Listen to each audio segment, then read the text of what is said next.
92.9 The Bull. Welcome into Shawnee Mission School District football stadium here on 92.9 The Bull. We're having some technical difficulties there. We thought we were on air, but it turns out the stream wasn't working. But that's okay because we got some Firebird football for you. They're taking on Shawnee Mission North, 1-4. Shawnee Mission North, their only win so far was against Shawnee Mission West. The Firebirds come in 3-2, looking for a win to kind of maybe turn the season a little bit around. Not that it's not that it's a bad season so far, but they're still wanting to get some more success built upon it. Yeah, you know, they're just trying to build some momentum here with 3 games left in the regular season, sitting at 3-2. It's important to get some wins here during the regular season and carry that on into the playoffs. Yeah, they absolutely are hoping to do that. I'll go ahead and go through the starting lineups.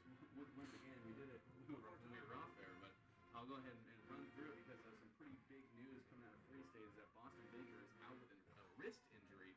The starting quarterback for the Firebirds the whole time throughout this year is very unfortunate to see because he's been out for the last 2 years with ACL injuries and now with his wrist injury on top of it.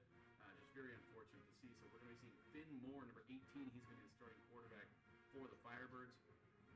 The wide receiver over on the left side will be Landon Leipold, number 3. He's a 6-foot, 180-pound senior. He's had a great season so far. Obviously the son of the Kansas head football coach Lance Leipold. Over on the right side, we got number 9, Braylon Preston. He's a 6-foot, 185-pound senior. He had 149 yards for 2 touchdowns and 14 receptions. School record against Mill Valley, a very good Mill Valley team, mind you. So we're looking to see a lot of production out of him. And then the other wide receiver, we have number 6, Liam Stromberg. He's a 6-foot, 180-pound senior with Madden Brittingham right behind him, number 33. He's a 6'1", 180-pound sophomore.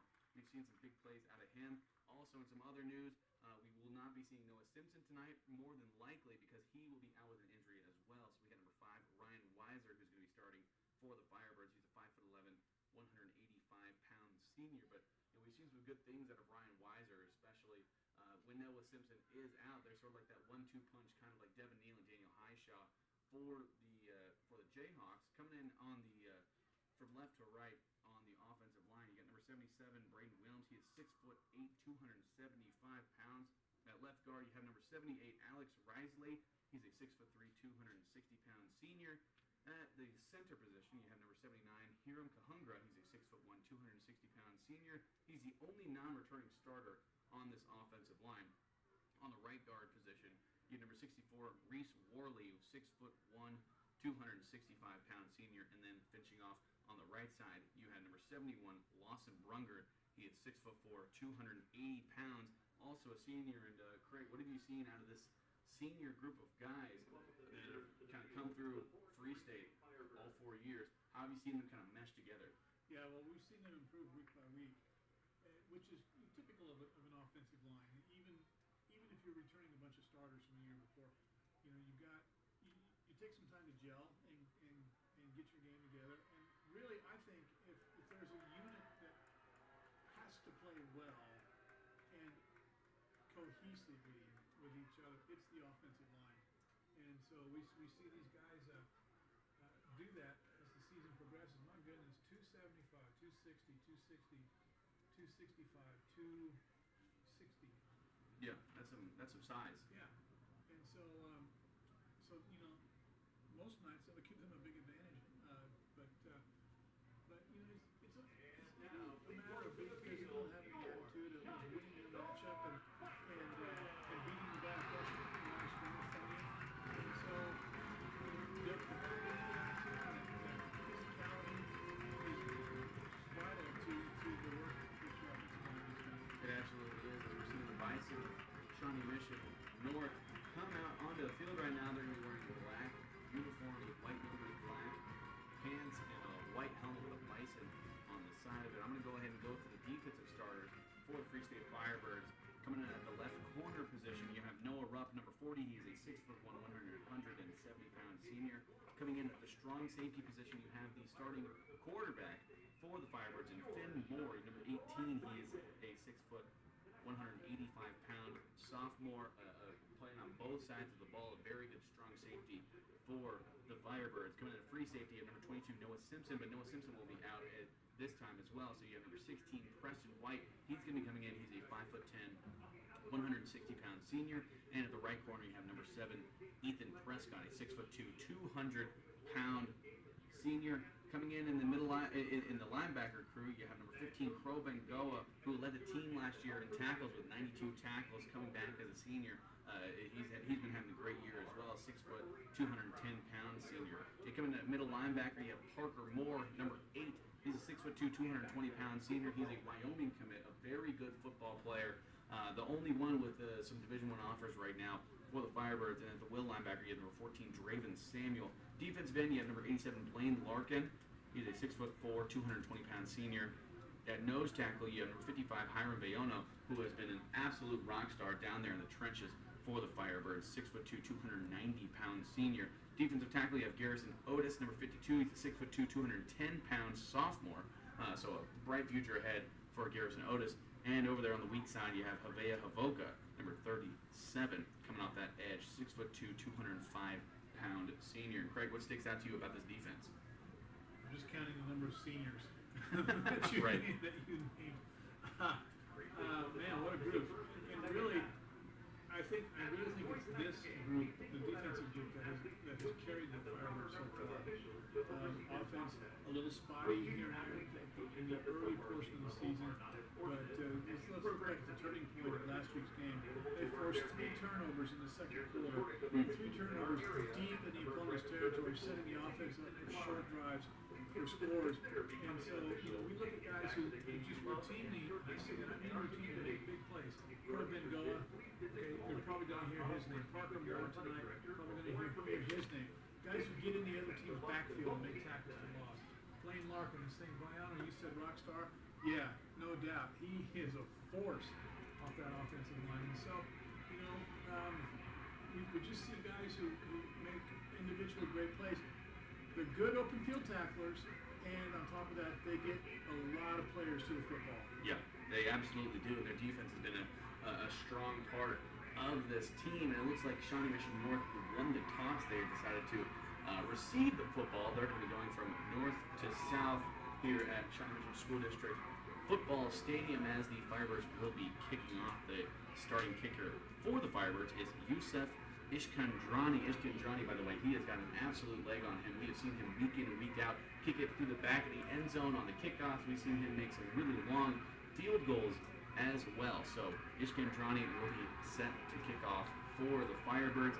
Back to receive for the Bison is number 3, Jeremiah Looney.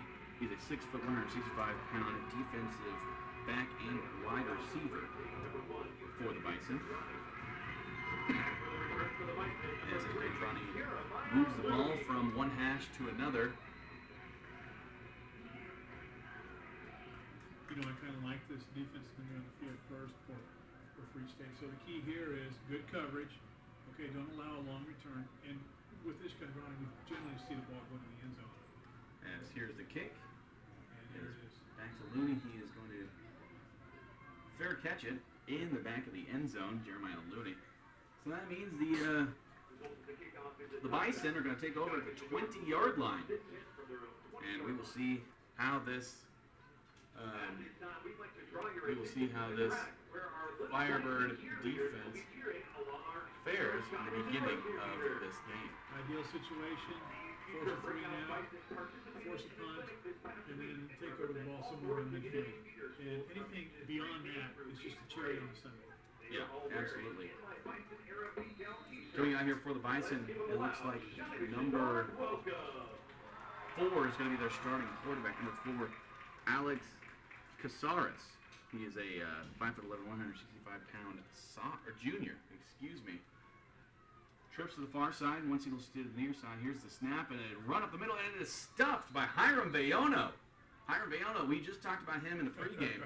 Man, oh man, that is a big guy down the trenches, mucking it up, and really getting in those gaps, filling those gaps. What a great job there by Hiram Bayono. And number 52, Garrison Otis was in there on that tackle as well.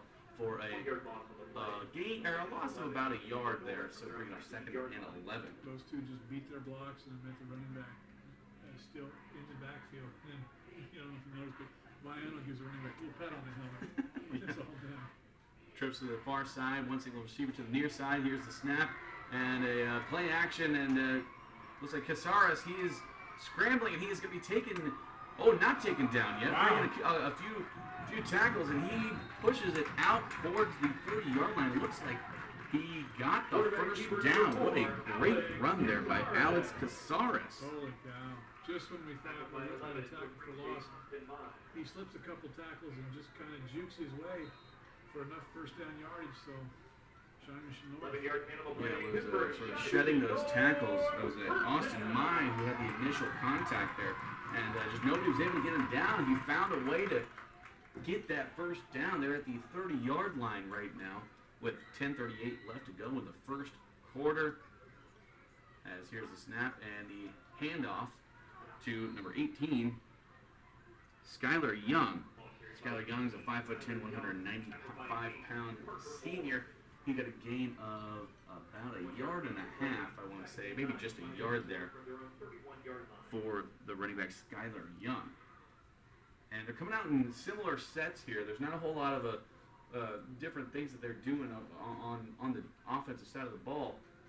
But maybe it looks like now they're going to have 4 wide receivers out there on the far side. With 2 of them lined up, sends him man in motion, sends him back, and it is a screen pass out over to the left side as he sheds a tackle and gets a gain of about 2 yards. That was number 3, Jeremiah Looney, who was set to receive kickoffs as well. So, interesting play call there, sending Jeremiah Looney in motion into the backfield, sending him back out, doing a little screen pass to him for a gain of about 2 yards. 3rd down and 7 for the Bison. 2 men to the near side, 2 men to the far side. As there's a hard count, and they will get them on a false start, I believe. Oh, encroachment on,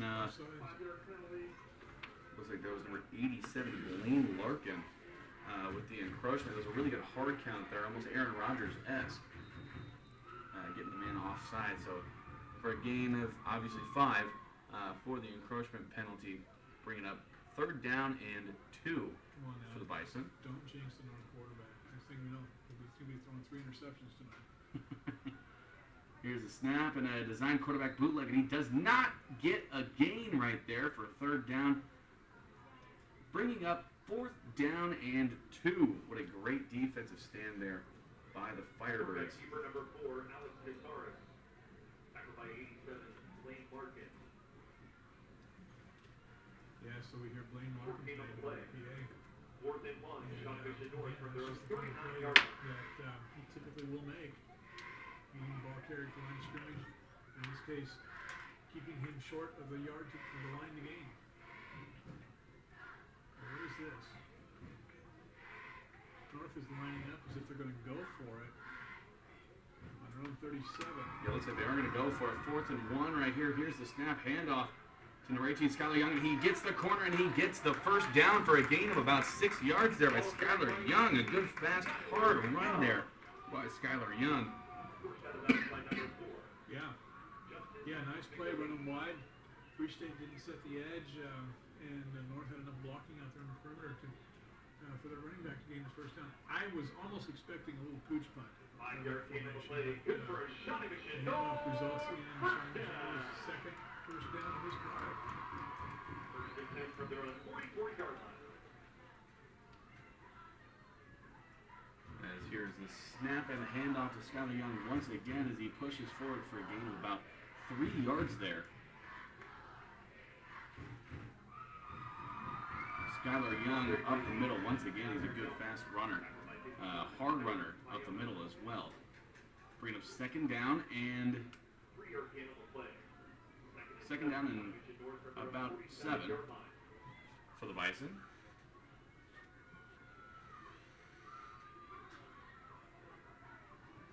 As there's twins on both sides of the ball. Shotgun formation. Here's a snap and a throw out to the outside, and he is stuffed and taken down by number 4, Justice McLeese. The 5'9", 165-pound senior over there on the right side, stopping that screen pass. Daniel, that is an ill-advised play. Both the corners of Free State were up in press coverage. They'll be right in the face of the receivers, and they throw the ball wide, and the corner is right there to make the tackle.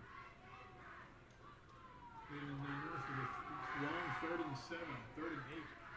Trips to the near side, one single receiver to the far side. Shotgun formation. Here is the snap. He sits back and he finds the man over. No, it is dropped by Jeremiah Looney. And pass intended for Jeremiah Looney. He was covered by number 8, Parker Moore, as Looney found the seam on the inside and could not reel it in. It was a great throw there by Alex Casares. Yes, it was. It was well-delivered football.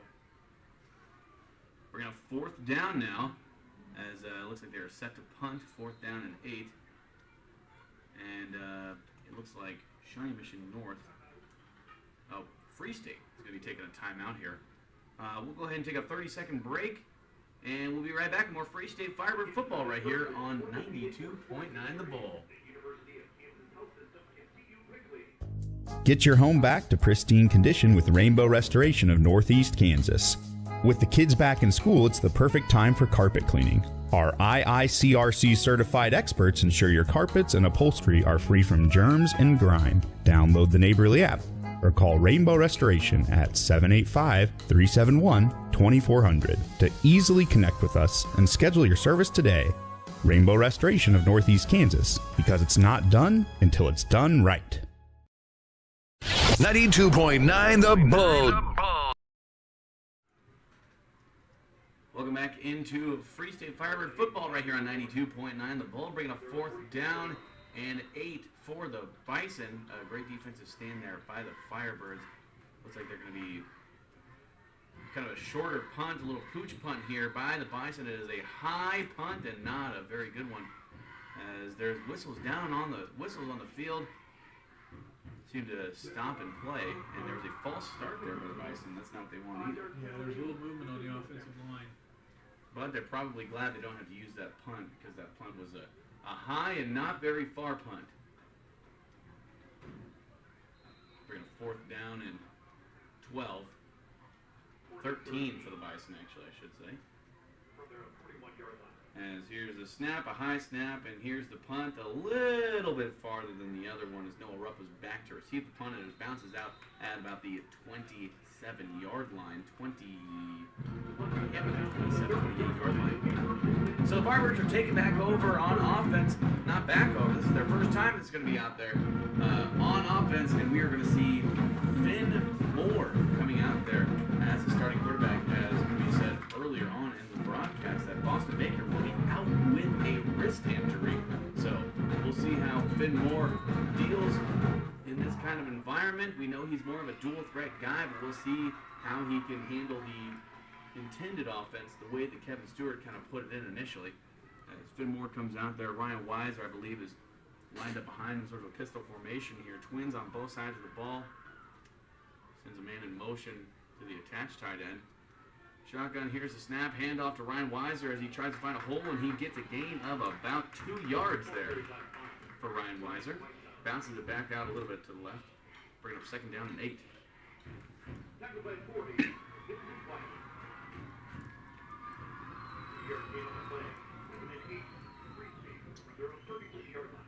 And bringing up 2nd down and 8, 6:20 left to go in the first quarter. For the Firebirds, trips to the far side, one single receiver to the near side, as he sends his running back in motion. That is Nez Lattimore Douglas. As here's the option play, he pitches it out to Nez Lattimore Douglas. He finds a corner, and he keeps going for a gain of about 15 yards. Nez Lattimore Douglas, number 21, the 5'9", 160-pound junior. No speed option there, so there's no fake in the backfield. And as the defense comes up to take Finn Moore and cover the quarterback, they leave the pitch man open, and Nez turns the corner for a nice big gain. I don't know if you saw it or not, but Bison limped off the field in the previous play, so looks like he's aggravated something. snap as Finmore looks back to pass, and he decides to take it off and run it for a gain, and he is still on his feet. He's at the 15 or the 25 down at about the 22-yard line. What a great job there by Finmore, getting a gain of about 25-ish yards there for Finmore. My goodness. Well, he's very confident in his running ability. And so to tuck the ball and run is not an adventure for him. Okay, he's comfortable with that, and we see that he breaks it for a long game. Yeah, very dangerous on his legs. Trips to the near side. Here's the snap. Handoff to Nez Lattimore Douglas. He is stuck in the backfield, taken down for a gain of no yards. We're going to have second down and 10 from the 22-yard line. 5:24 left to go in the game. As the Firebirds are looking over to Coach Kevin Stewart, trying to get the signal. Excuse me, they loss of 1 there. So it's second down and 11 from the 23-yard line. Attached tight end on the near side. Here's the snap. Fakes the handoff.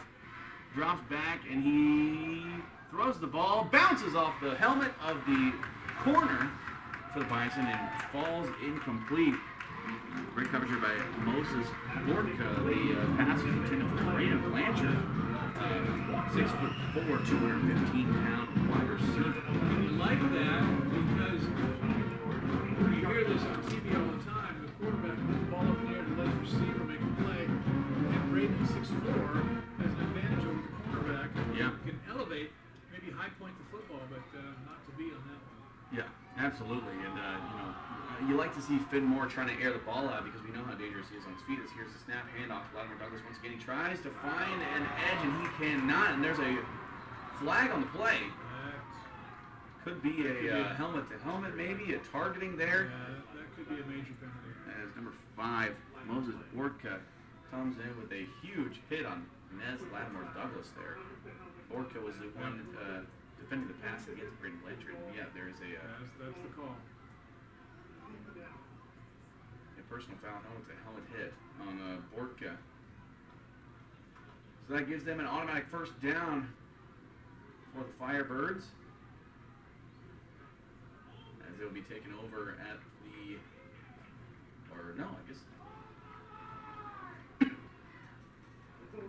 Is it not an automatic? Okay, yeah, it is an automatic first down. The chain gang didn't move. I knew it was an automatic first down. Yeah, it seems like it as the Firebirds take over at the 12-yard line. Twins over to the right side. Here's a snap. Finmore decides to take it and keep it, and he is taken down on the edge by Bortka. Once again, man, he is all over the run game and the pass game. Well, Moore tried to cut off the field. You see it in the beginning. Probably would have been a little better start just to pursue that angle to the outside. Try to play the edge. Maybe this was the second and 11.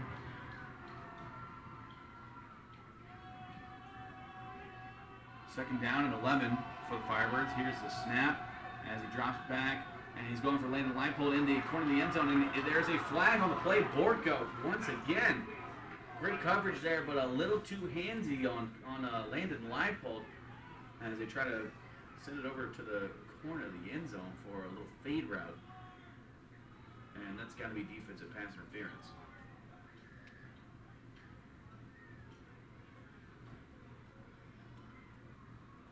As there's no call on the play.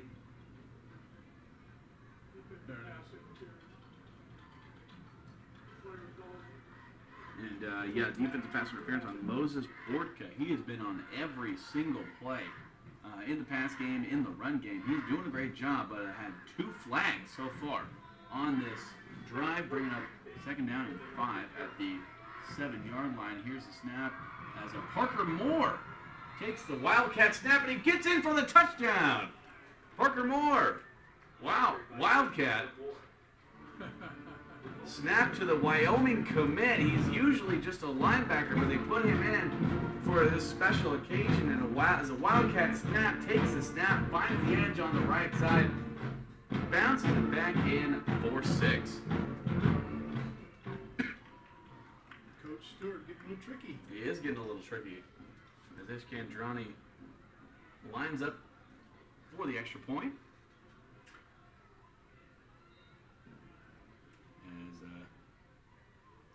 Here's the snap. The hold, the kick is up, and it is good.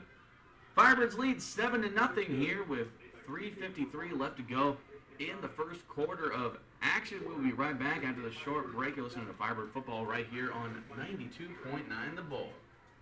Man, I loved playing high school sports growing up. And it's fun being a fan now, don't get me wrong, but sitting in the stands feels like I'm missing out on all the action, you know? I wanted to get back in the game. So I signed up to be a high school official. It takes me back to my playing days.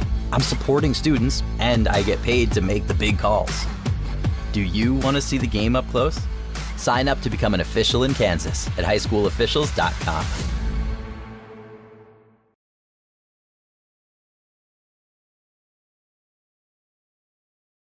Enjoy all the excitement of football season at the 23rd Street Brewery. From the Jayhawks and college football to the NFL and even live-streamed Lawrence High and Free State football games, you can watch it all at the 23rd Street Brewery. Enjoy the games with your favorite menu item like the Bill Self Mac and Cheese, Naked Nachos, or the Haney Turkey Stack. And wash it all down with your favorite beer like a Wave the Wheat or Crimson Fog.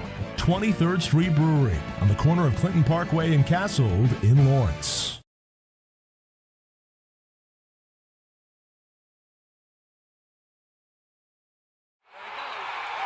And just like that, it all comes down to this. 4th and goal. Matt, take yourself inside the huddle. What play are you calling? I'm saying, let's go to 23rd Street Brewery. Right now? Yeah. It's the biggest play of the game. No better time than that. There's no better spot to watch football than 23rd Street Brewery. We've got the Lions, the Firebirds, of course the Jayhawks, and all the NFL action. Well, we better get out of here fast to catch the ending of the game. Dibs on the Haney Turkey Stack. That's the 23rd Street Brewery, corner of Clinton Parkway and Cassold.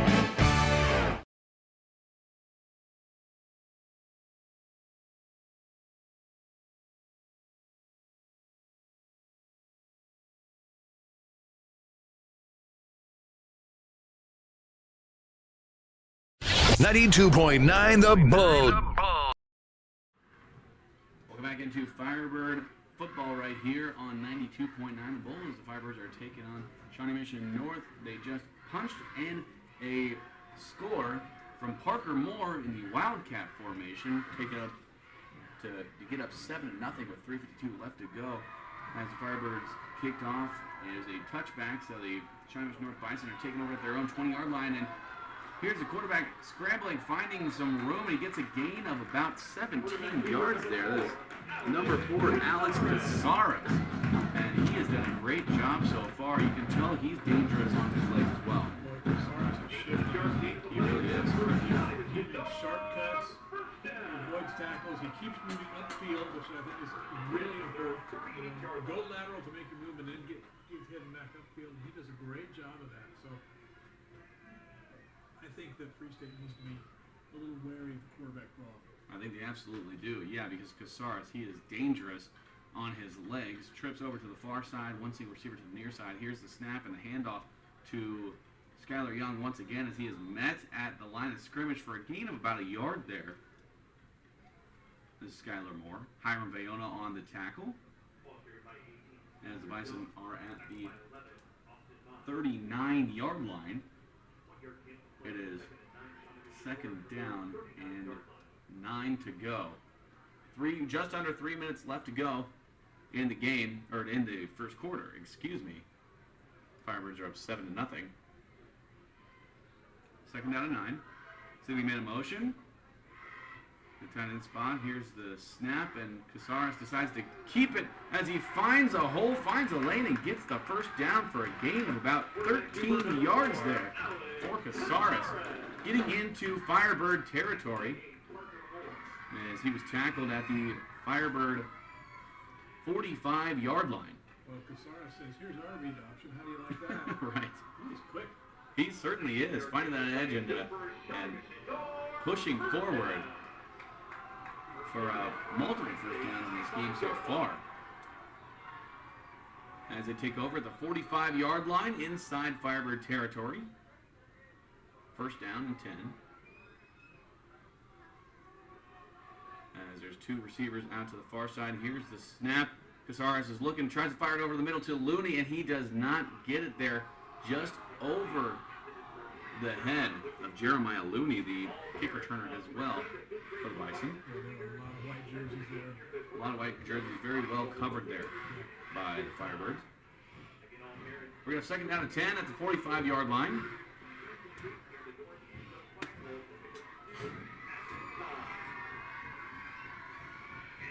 Let's hear it for our little Bison and stand with our cheerleaders. Two receivers out to the far side, one single receiver to the near side, press corner. As here's the snap, and he decides to keep it. He is met at behind the line of scrimmage. And the ball came out. The ball came out, and it is from Firebird football. Well, I thought Free State did a nice job of staying in their gaps and making their appropriate reads. There were two, maybe three tacklers there to meet the quarterback, and ultimately the fumble, and Free State takes over in very good field position. Yeah, very good field position here for the Firebirds. As the ball came out, I did not see who was able to come out with the football, but the Firebirds managed to take it over, as we're going to see Finn Moore and company once again try to punch in another touchdown for the Firebirds. Trips over to the far side, one single receiver to the near side. As using the pistol formation.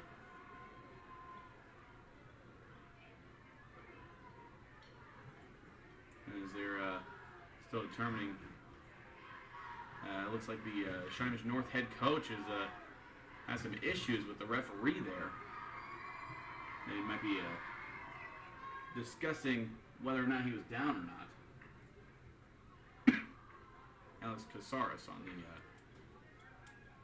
on the fumble. As the Firebirds are taking over at their own 46-yard line, first down and 10.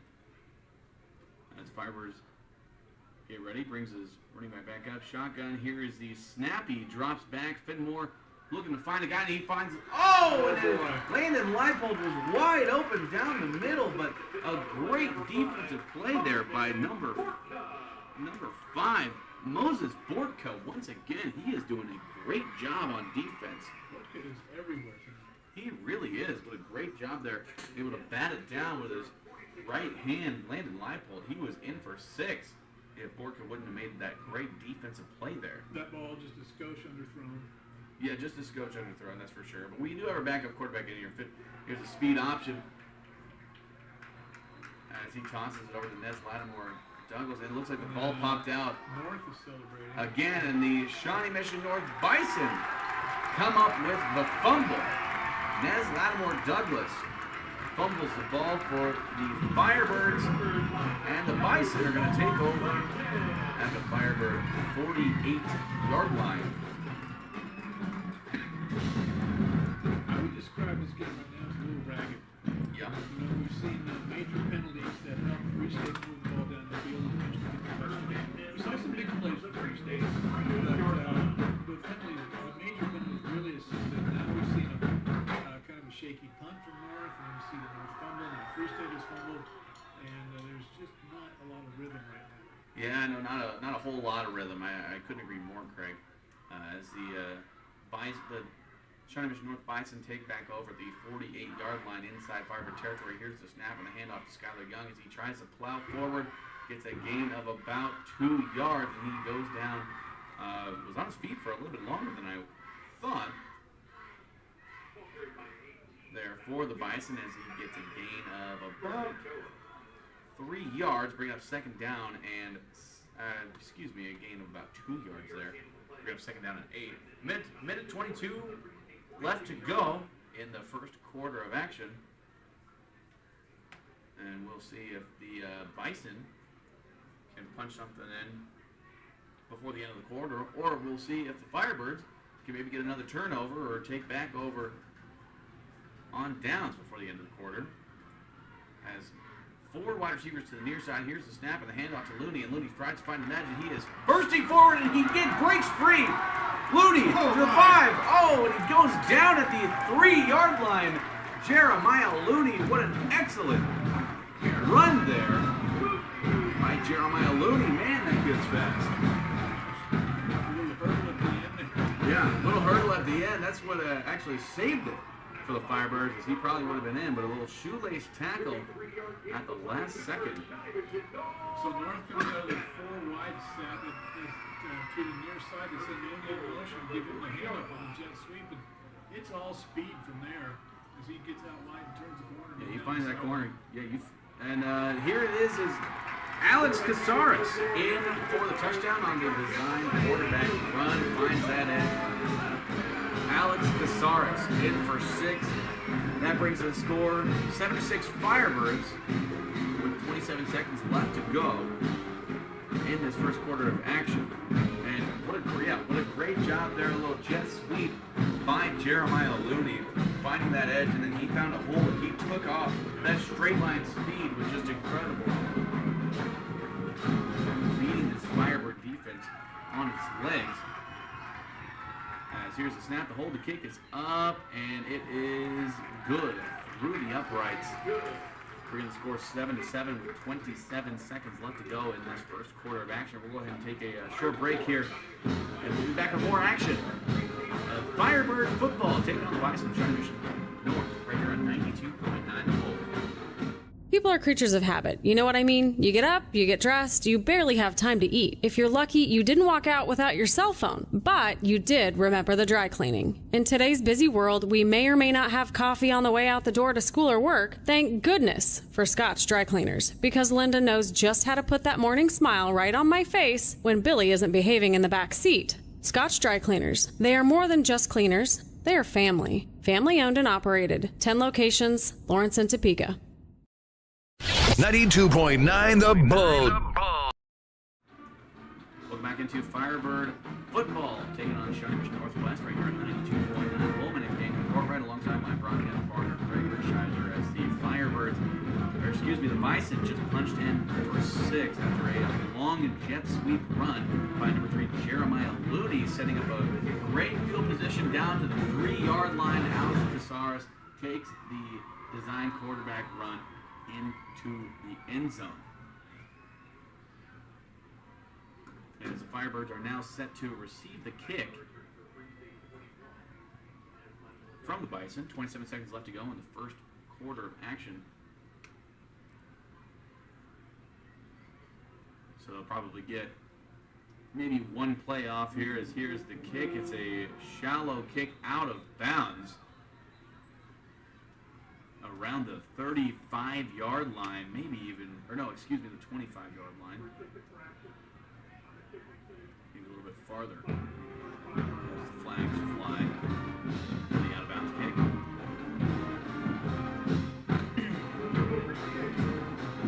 And we'll see where they spot this ball.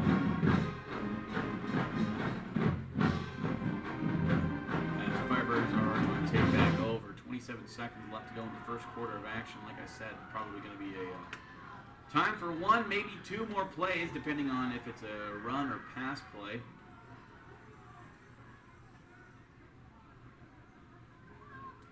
Looks like a re-kick.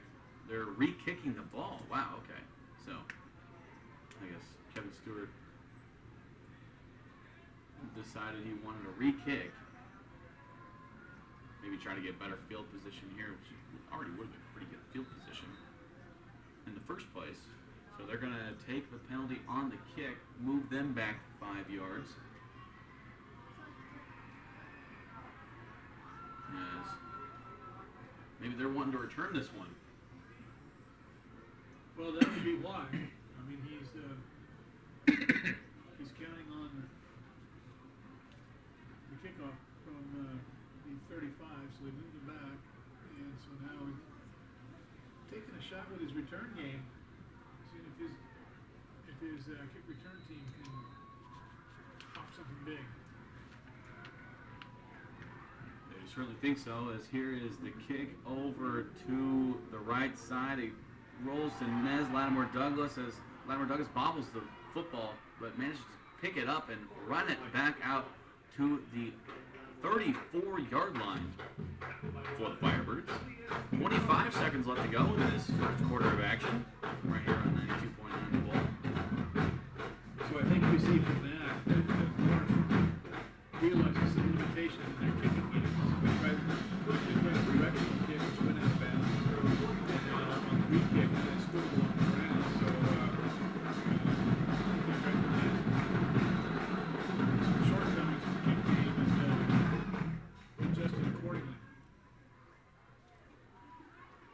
First down and 10 at the 34-yard line for the Firebirds. Here's the snap, and Finn Moore decides to keep it on a design quarterback run to the short side as he gets close to the first down as he is knocked out of bounds around the 44-yard line. Looks like he will not get the first down, bringing up second down and 1 for the Firebirds at the 43-yard line.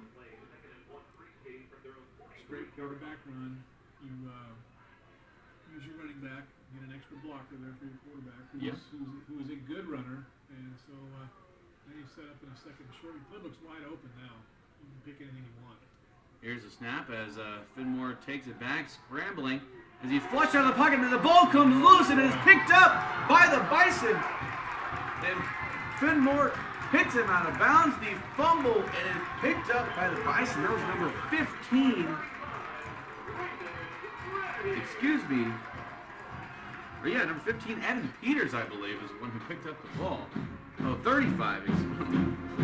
Get my Raymond Redding was able to scoop up the ball on the bad fumble there by Finn Moore. Very unfortunate there by the Firebirds, hoping to get a little bit of something going. Heading into the second quarter, there's 11 seconds left to go. In this first quarter of action, the Bison have great field position right now at the 21-yard line of the Firebirds. Very unfortunate there for the Firebirds as they're almost in the red zone. The Bison taking over after the fumble. 2 wide receivers to the near side. Here's the snap, the handoff to Skylar Young, and he is met in the backfield. A hard hit there by Hiram Bayono. Hiram Bayono, we talked about him pregame. He is an absolute monster down there in the trenches, and he met Skylar Young hard in the backfield for a loss of 1, bringing up second down and 11 at the 22-yard line.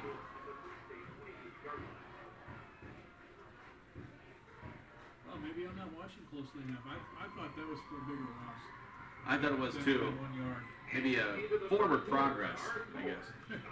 Wasn't much. Is what they're giving them. As the clock expires in this first quarter of action, the field will flip. And we will have more action coming back to you after this short break. You're listening to Lawrence Free State Firebird football right here on 92.9 The Bull.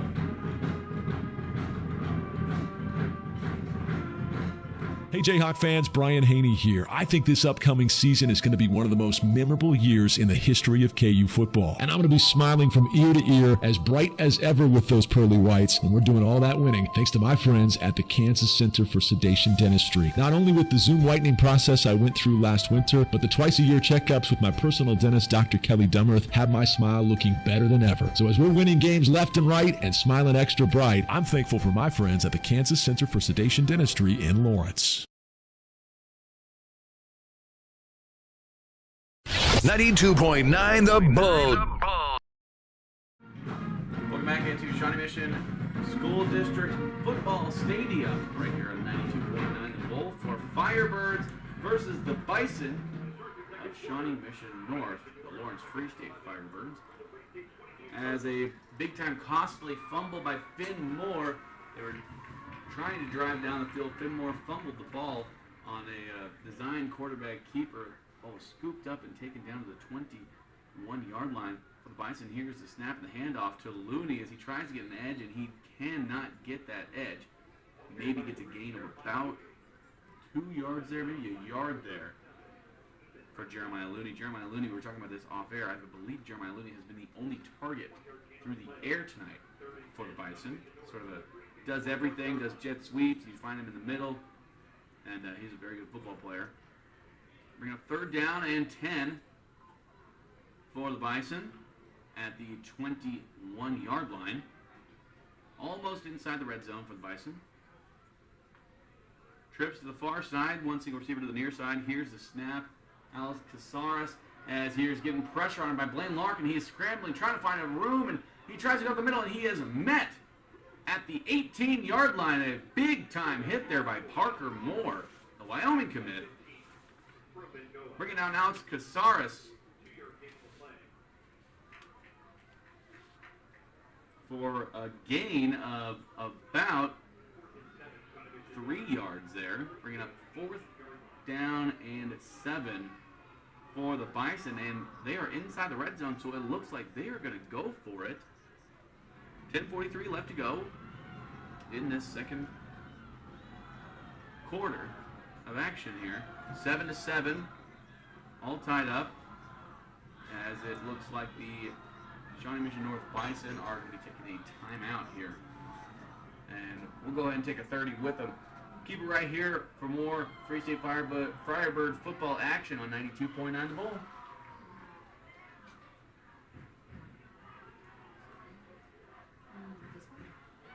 Rituals. We get up, get dressed, and yes, put our pants on one leg at a time. It's true. People are creatures of habit. Heck, on game days, I bet you can't wait to get off work. Jump in the car, turn on the radio, you listen to the pregame or your favorite sports announcer while picking up your dry cleaning and heading home to watch the game. Just like a ritual or a habit, Scott's Dry Cleaners, family-owned business, has been proud to serve the Lawrence and Topeka area throughout the years. Clothing and cleaning styles may have changed, but their work and service is the same. ScotchCleaners.com.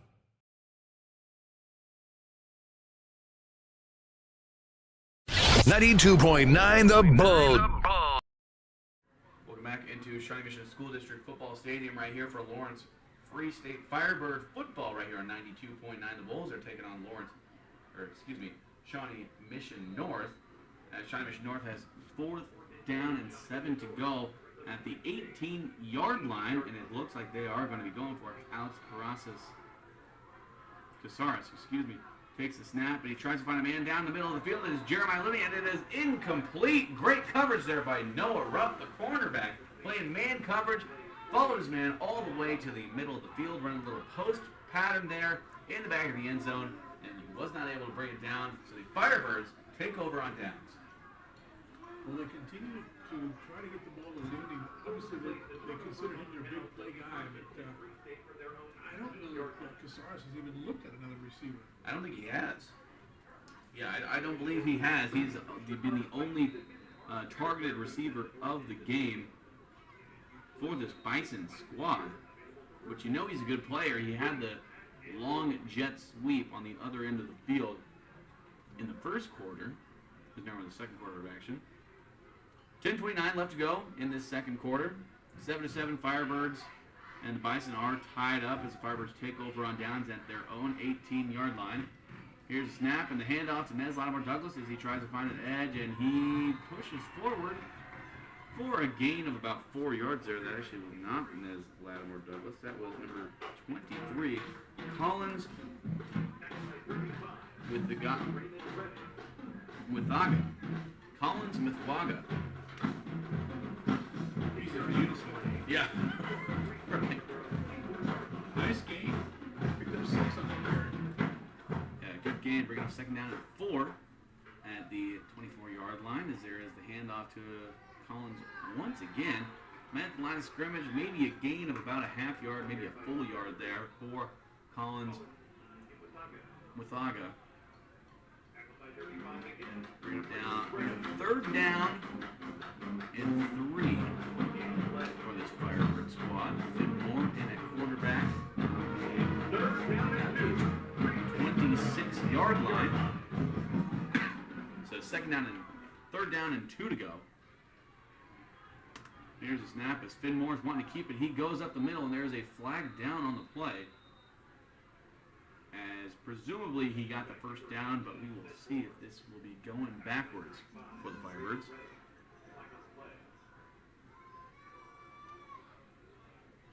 As the referees have some pink flags out there. It looks like they're doing something for breast cancer awareness. I know a lot of the Shawnee Mission North players have pink accessories, as well as there is a holding call on the Firebirds, sitting them backwards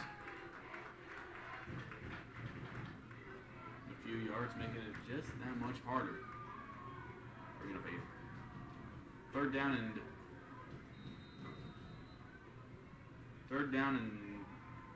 9, should be 9. 3rd and 10, I guess. Yeah, 3rd and 9 for the Firebirds. Trips out to the far side. Here's the snap. Fenmore looking, reading as he tries to throw it down the field, and it is incomplete. Falls just short with the intended receiver, number 9, Braylon Preston. That's good coverage there by Jeremiah Looney. Jeremiah Looney on defense as well. Good coverage, just underthrown a little bit by Finn. So they roll out the punt team here. 4th down and 9 at the 19-yard line for the Firebirds. 9:05 left to go in this second quarter of action. All tied up 7-7. Ishkandrani back to punt. Looney back to receive. Here's a snap. The punt is off, spiraling. It is good. As Looney will let it bounce, picks it up. As he is pushing forward at the 40, the 45, the 50, the 45, the 40. Taking it all the way down to the 33-yard line as there's flags down on the field once again. And what a great punt return there by Jeremiah Looney. I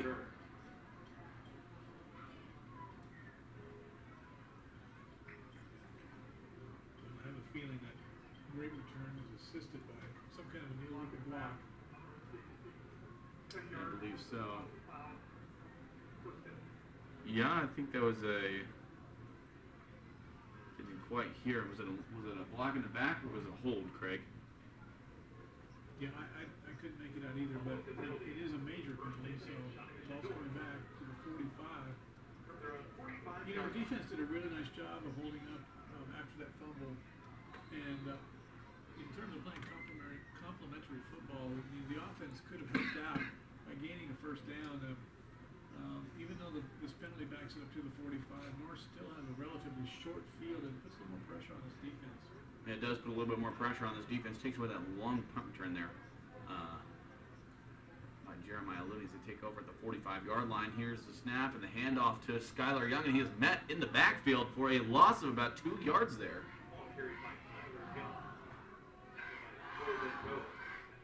Great job there by the Firebirds getting penetration. Hiram Bayona once again, as well as Garrison Otis and Blaine Larkin doing a great job there. That 3-man front for the Firebirds have done such a great job in the run game. The interior run game, I should say. Yeah, North is, you know, they're gaining their yards on the ground either on the perimeter or from kind of a scramble type run from the quarterback. Here's the snap as Casares wanting to look, flushed out of the pocket as he throws it over the middle to number 7 as he is taken down at the 36-yard line. Number 7, Omar Hastings, the 5'5", 155-pound wide receiver, wide open at the middle of the field, probably about the 40-yard line. Got a gain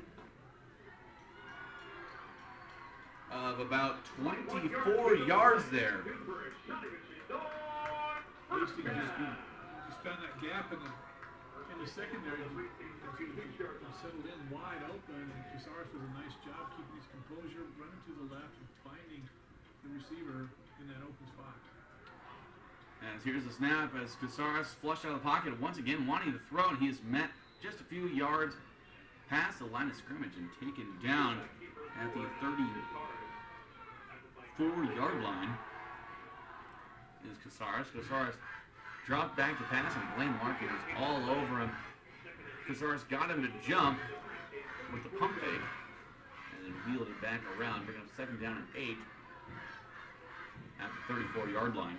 Pretty nice open field tackle out there. Yeah, it was very good at open field tackle, knowing the fact that Casares, I mean, he is so good on his feet. You do not want to see that guy in the open field. Here's the snap. And Casares wants to keep it once again, and he is brought down big time, hit by Blaine Larkin, big number 87.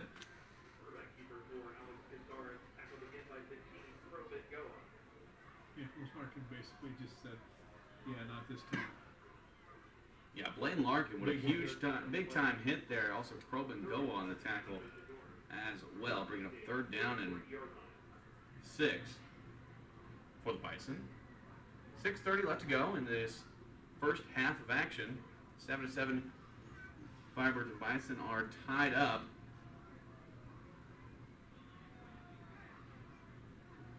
As there seems to be some confusion out there on the field. Maybe with the play clock wind down, they take a timeout to discuss maybe some play calls, what they want to do here. 3rd and 6, this is a big time play here because you don't want to give the ball back to the Firebirds. If you're the Bison, you don't want to give it back to the Firebirds before going into the half, knowing that the Firebirds are going to receive the second half kick. I'm going to assume that if North gets any kind of positive yardage out of this, even coming up short of the first down, they're going to go for it again. Right. So short of a penalty or maybe getting tackled for a loss, I think we can expect to see 2 plays to make these 7 yards. 6:14 left to go in the game. 7-7 is the score for the Firebirds and the Bison. As we've seen Casares have a great game so far, as well as Jeremiah Looney for the Bison. On the defensive end, we're seeing Blaine Larkin and Hiram Bayona doing a great job in the interior run game, but the only issue with the Firebirds is they need to be able to contain on the outside because they have so many of these different fast guys with Looney and Casares. I mean, they're able to get some pretty big chunk plays by the Bison as they're lining back up. Looks like it's about 3rd and 7 for the Bison. Is a little screen pass, and it does not work. Bring a 4th down for the Bison. 4th down and about 3 yards to go. Excuse me, 2 yards to go, I believe. That'll be 4th down and 3. For the Bison, we'll see if they're able to go for it. They are at the 29-yard line of the Firebirds, inside Firebird territory. Here's the snap, the pitch, and it is out. Wow. Yeah, ball. I believe that would be ruled an incomplete pass, as the pitch was forward. Yeah. For the Bison, which is a good call there by the referees, as the Firebirds take back over on downs at the 29-yard line inside their own territory. That just seemed to me like such a casual toss. It did, yeah. Just almost like there was no purpose to it, and therefore making it difficult for the receiver to handle the football. Firebirds take back over the 29-yard line. Here's the snap, the throw over to Braylon Preston as he finds a seam out on the outside near the bounder, and he gets the first down for a gain of about 15 yards there, 16 yards. Taking it to the 45-yard line was Braylon Preston. Nice read on that block out there. You know, I had an old coach tell me one time that perimeter blocking shows how much you care about your team, and that's absolutely right. It was a great job there by Landon Leipold, and I believe it was number 13, Braden Blanchard out there, blocking on the perimeter. For the Firebirds, Finn Moore in the pistol. Brings Nez, Lattimore Douglas right beside him. Here's the snap as Finn Moore wants to take it, and he is met hard at the line of scrimmage by number 11 for the Bison, Julius Casares. Big time hit there by Julius Casares for a loss of about 2 yards. Straight quarterback run by Moore, but good run support from the secondary there for Shawnee Mission North coming up to make that tackle. Yeah, really good run support, run defense there by the Bison, bringing up 2nd down and 2, and it looks like the Firebirds. Oh, excuse me, that was encroachment by the Bison. This is big number 98, Avery Buckman, with the encroachment penalty, bringing up 2nd down and 7 for the Firebirds at the 48-yard line. As here's a swing pass out to Braylon Preston. Braylon Preston finds a seam, finds a hole, and he gets the first down once again. Braylon Preston, great job there for a gain of about 10 yards. So Free State has tested Shawnee Mission North with deep patterns that haven't quite connected. So now they've come back to this wide receiver screen game, giving the ball to Preston. Probably, I'm going to say maybe their best game breaker at the wide receiver spot. Here's a snap. Finn Moore, one to look deep, hit hard in the backfield, and there is Braden Blanchard with the big-time reception down to the 15-yard line. What a great job there by Finn Moore as he was smashed in the backfield. They're at the 42-yard line. They are now at the 13-yard line. We're getting up about 29 yards there for the Firebirds. Great job. Here's the snap, the handoff. Nope, he's a keeper, Finn Moore, and he finds an open hole in the middle of the field, and he's in for a touchdown, Finn Moore. What a nice read and cutback, taking that straight up the field. Found enough of a gap there as North had played out wide to set the edge on the perimeter there, but Moore with a nice read. Nobody touched him. Nobody touched him. That was a great job there by Finn Moore. Excellent pass there, or excellent run there up the middle by Finn Moore, and is lining up for the extra point. The snap, the hold, the kick is up, and it is good. 14-7. Firebirds. 3:54 left to go in the first half of action. We're going to go ahead and take a break right here. You're listening to Firebird Football right here on 92.9 The Bull.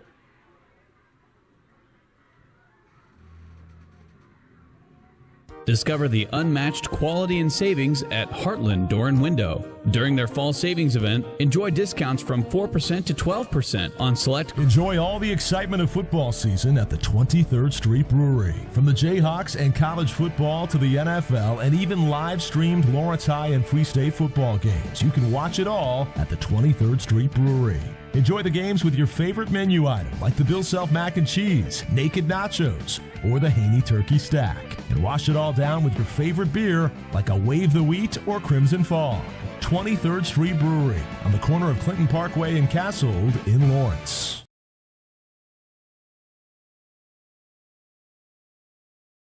$92.9 The Bull. Welcome back into Shawnee Mission School District Football Stadium right here on 92.9 The Bull as the Firebirds just take the lead 14-7 against Shawnee Mission North with a great quarterback draw right up the middle by Finn Moore. All thanks to Braden Blanchard for the 29-yard pass completion down the field as Ishkandrani. Here's the kickoff into the end zone. As Jeremiah Looney does not want to take that one out. So the Shawnee Mission North Bison, they're going to take over at the 20-yard line. 3:54 left to go in this second quarter. And let's talk a little bit more about that Braden Blanchard catch down the middle. Yeah. Finn Moore was in the backfield. He got smoked as he was hit, and what a great job there. Keeping calm under pressure by Finn Moore, knowing that there was pressure going to be on him, and putting a perfect pass right into the hand of Braden Blanchard. Yeah, setting that long ball up by two wide receiver screens to Preston, and so now they're able to go deep, find an open receiver, and you're right, he made a really nice delivery there for a huge gain. Absolutely, as the Bison are taking over at the 20-yard line, Twins on each side of the ball. Here's the snap and fake handoff over the middle and out of the hands of number 2, Dylon Holman. As there was a great pass there by Casares. Just slipped out of the hands of Holman down the field. Good coverage there by Noah Rupp as well as number 25, Josiah Smith. We're going to second down and 10 at the 20-yard line. It should be second down and 10. They haven't changed the numbers yet. Here's the snap, and they fakes the handoff, and Alex Casares pushes forward for a gain of about 13 yards up to the Bison 32-yard line line for the first down, bringing up first down and 10 at the 32-yard line for the Bison. Great run there by Alex Casares. That was a great fake handoff. It got me even at the beginning, too. You know, I don't know if this can be part of the Free State scheme, but I'm almost starting to think that they should just assign one guy to Casares. Yeah, put a spy on him, you would think. Here's the handoff and the jet sweep to Josiah Looney once again for a gain of about 6 yards. And yeah, no, I totally agree. I mean, you know that Alex Casares can do it on his leg, so maybe you decide to put a spy out there instead of having so many guys either in protection or trying to get penetration up there on the front line. But that's easy for us to talk about. They've never practiced it. Right. That's a whole different situation.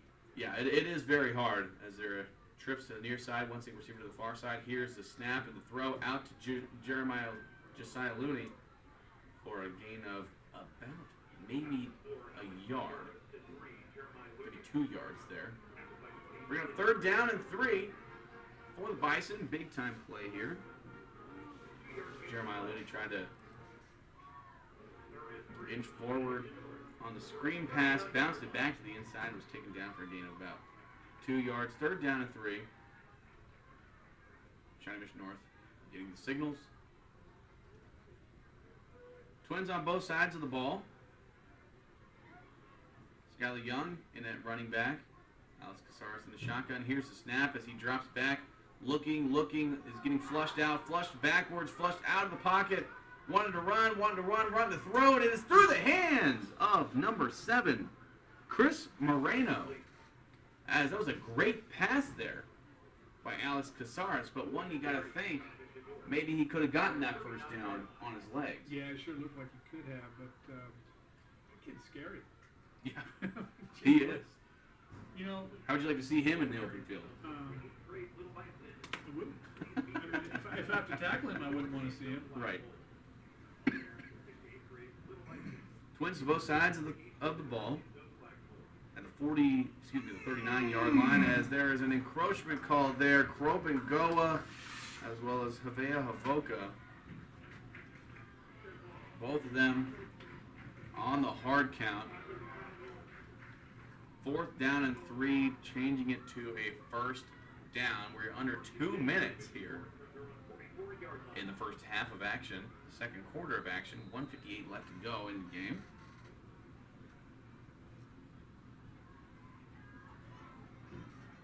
At the 44-yard line, inside their own territory, the Bison. Here's the snap. He's looking down the field over to the boundary and out of the hands once again by number 7, Chris Moreno. Would have been a 1st down just out of the hands of Moreno. As you got to think the Bison are probably wanting to get something here, get some kind of points on the board, because they know going into the halftime, coming out of the locker room at halftime, they're going to have to be kicking off to the Firebirds. So they need a little bit of momentum going into this second half of action, as there's 1:53 left to go in the game, bringing up 2nd down and 10 at the 44-yard line. North has not been real consistent with their offense, but they have that potential to break a big play just about every time. Here's a snap and a quick throw over to Jeremiah Looney as he, a nice little one-handed grab there by Looney, down kind of by his knee, spun around and got a gain of about 2 yards there. That's a good effort there by Looney. And it stops the clock too because he was pushed out of bounds. 1:46 left to go in the game. In the first half, I should say.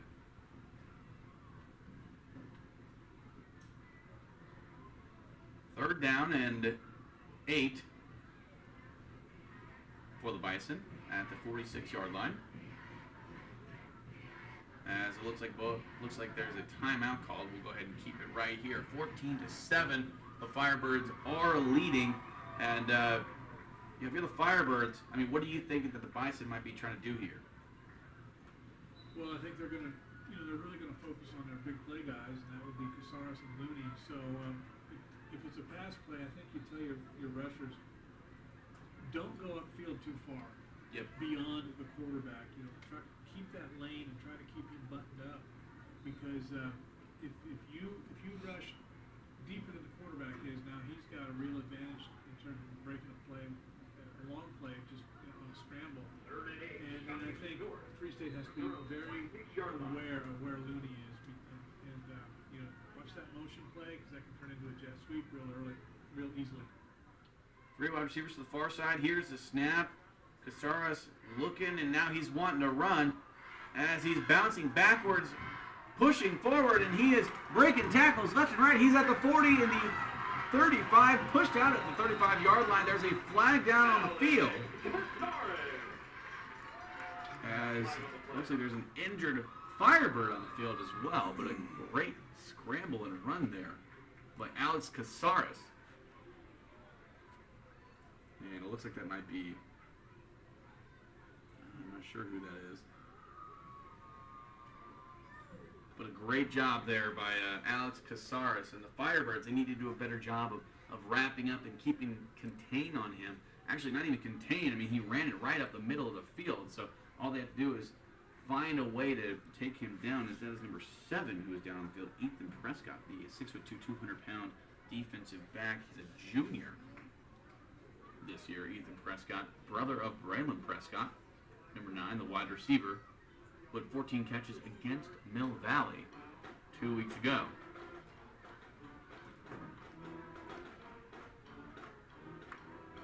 Well, we have 2 flags down and a referee conference. And the ball is moving back up the field, so that's going to negate that run by Casares.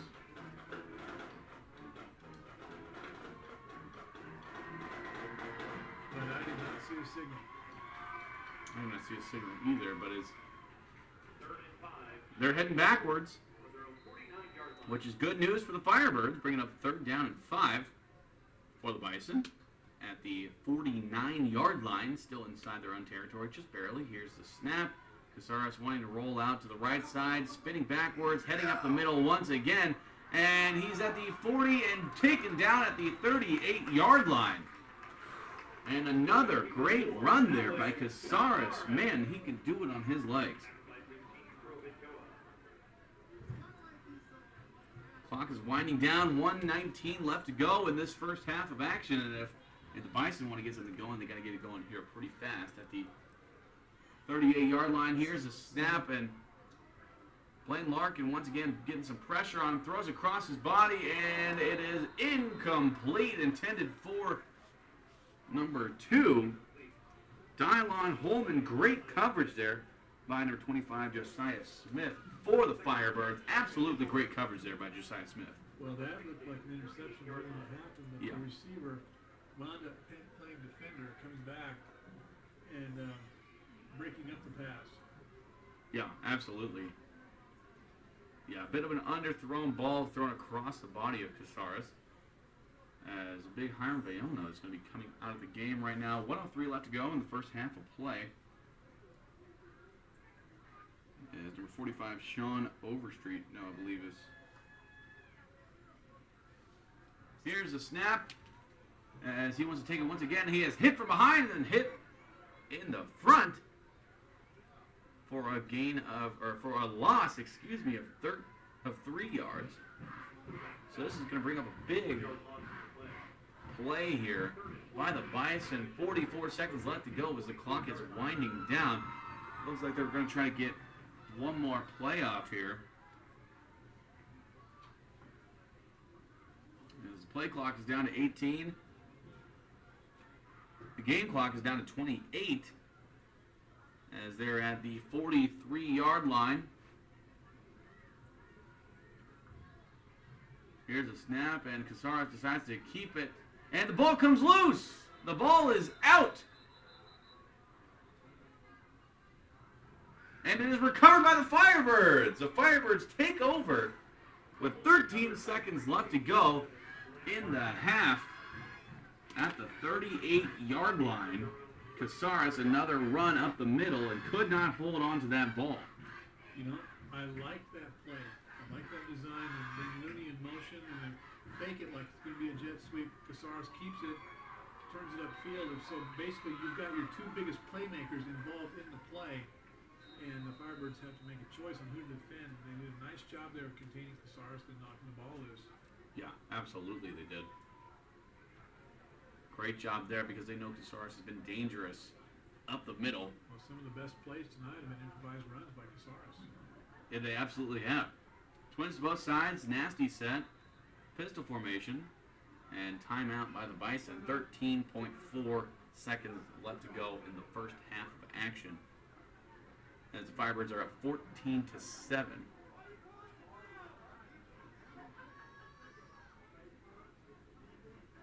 And as there's a timeout on the field by the Shawnee Mission North Bison. And Craig, I mean, I don't know what you're probably thinking here. Are you thinking maybe go victory formation, or you think maybe take one shot down the field?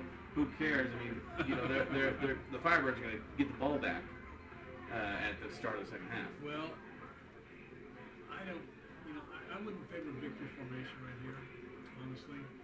But, you know, deep shot would not upset me. Take a shot, see if something breaks loose for you.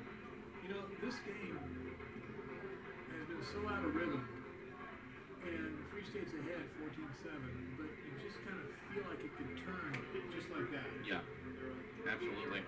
It absolutely can, and Casares has been dangerous on his legs. Jeremiah Looney has been great as well. It looks like deep coverage here. Yeah, they're in the nasty set. Here's the snap. It looks like Finn Moore's wanting to take a shot down the field, and he is taken down, and the ball comes out. That was number 87 for the Bison, Jack McCarthy. Getting pressure on Finn Moore. The ball comes out, and the clock expires. Halftime. Firebirds up 14-7 here at Shawnee Mission North High School. We will be back with more coverage of Firebird football right here on 92.9 The Bull.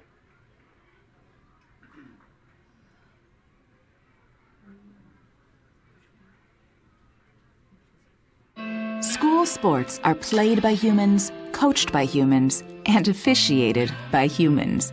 So the next time you're sitting in the stands at a school athletic event, please remember this and maintain your humanity, especially when it comes to judging and critiquing athletes, coaches, and officials. Please show your fellow humans some respect. They'll appreciate your empathy. This message presented by the KSHSAA and the Kansas Interscholastic Athletic Administrators Association.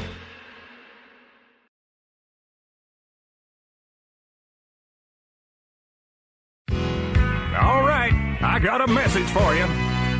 Radio is the way to go if you want to advertise. Targeting your customers, any shape or size. Radio is a perfect way to tell them who and where you are. They listen at work, they listen at home, and you got them in that car. You got to go with radio when you want to advertise. Here we go. Watch me now. Hard rock and soft rock and easy listening too. Up and down the dialer formats just for you. Country, classic, talk, and gospel stations. Every market across the land has got a station for your situation. The cost is low, and radio is theater of the mind. You can present your information with imagination.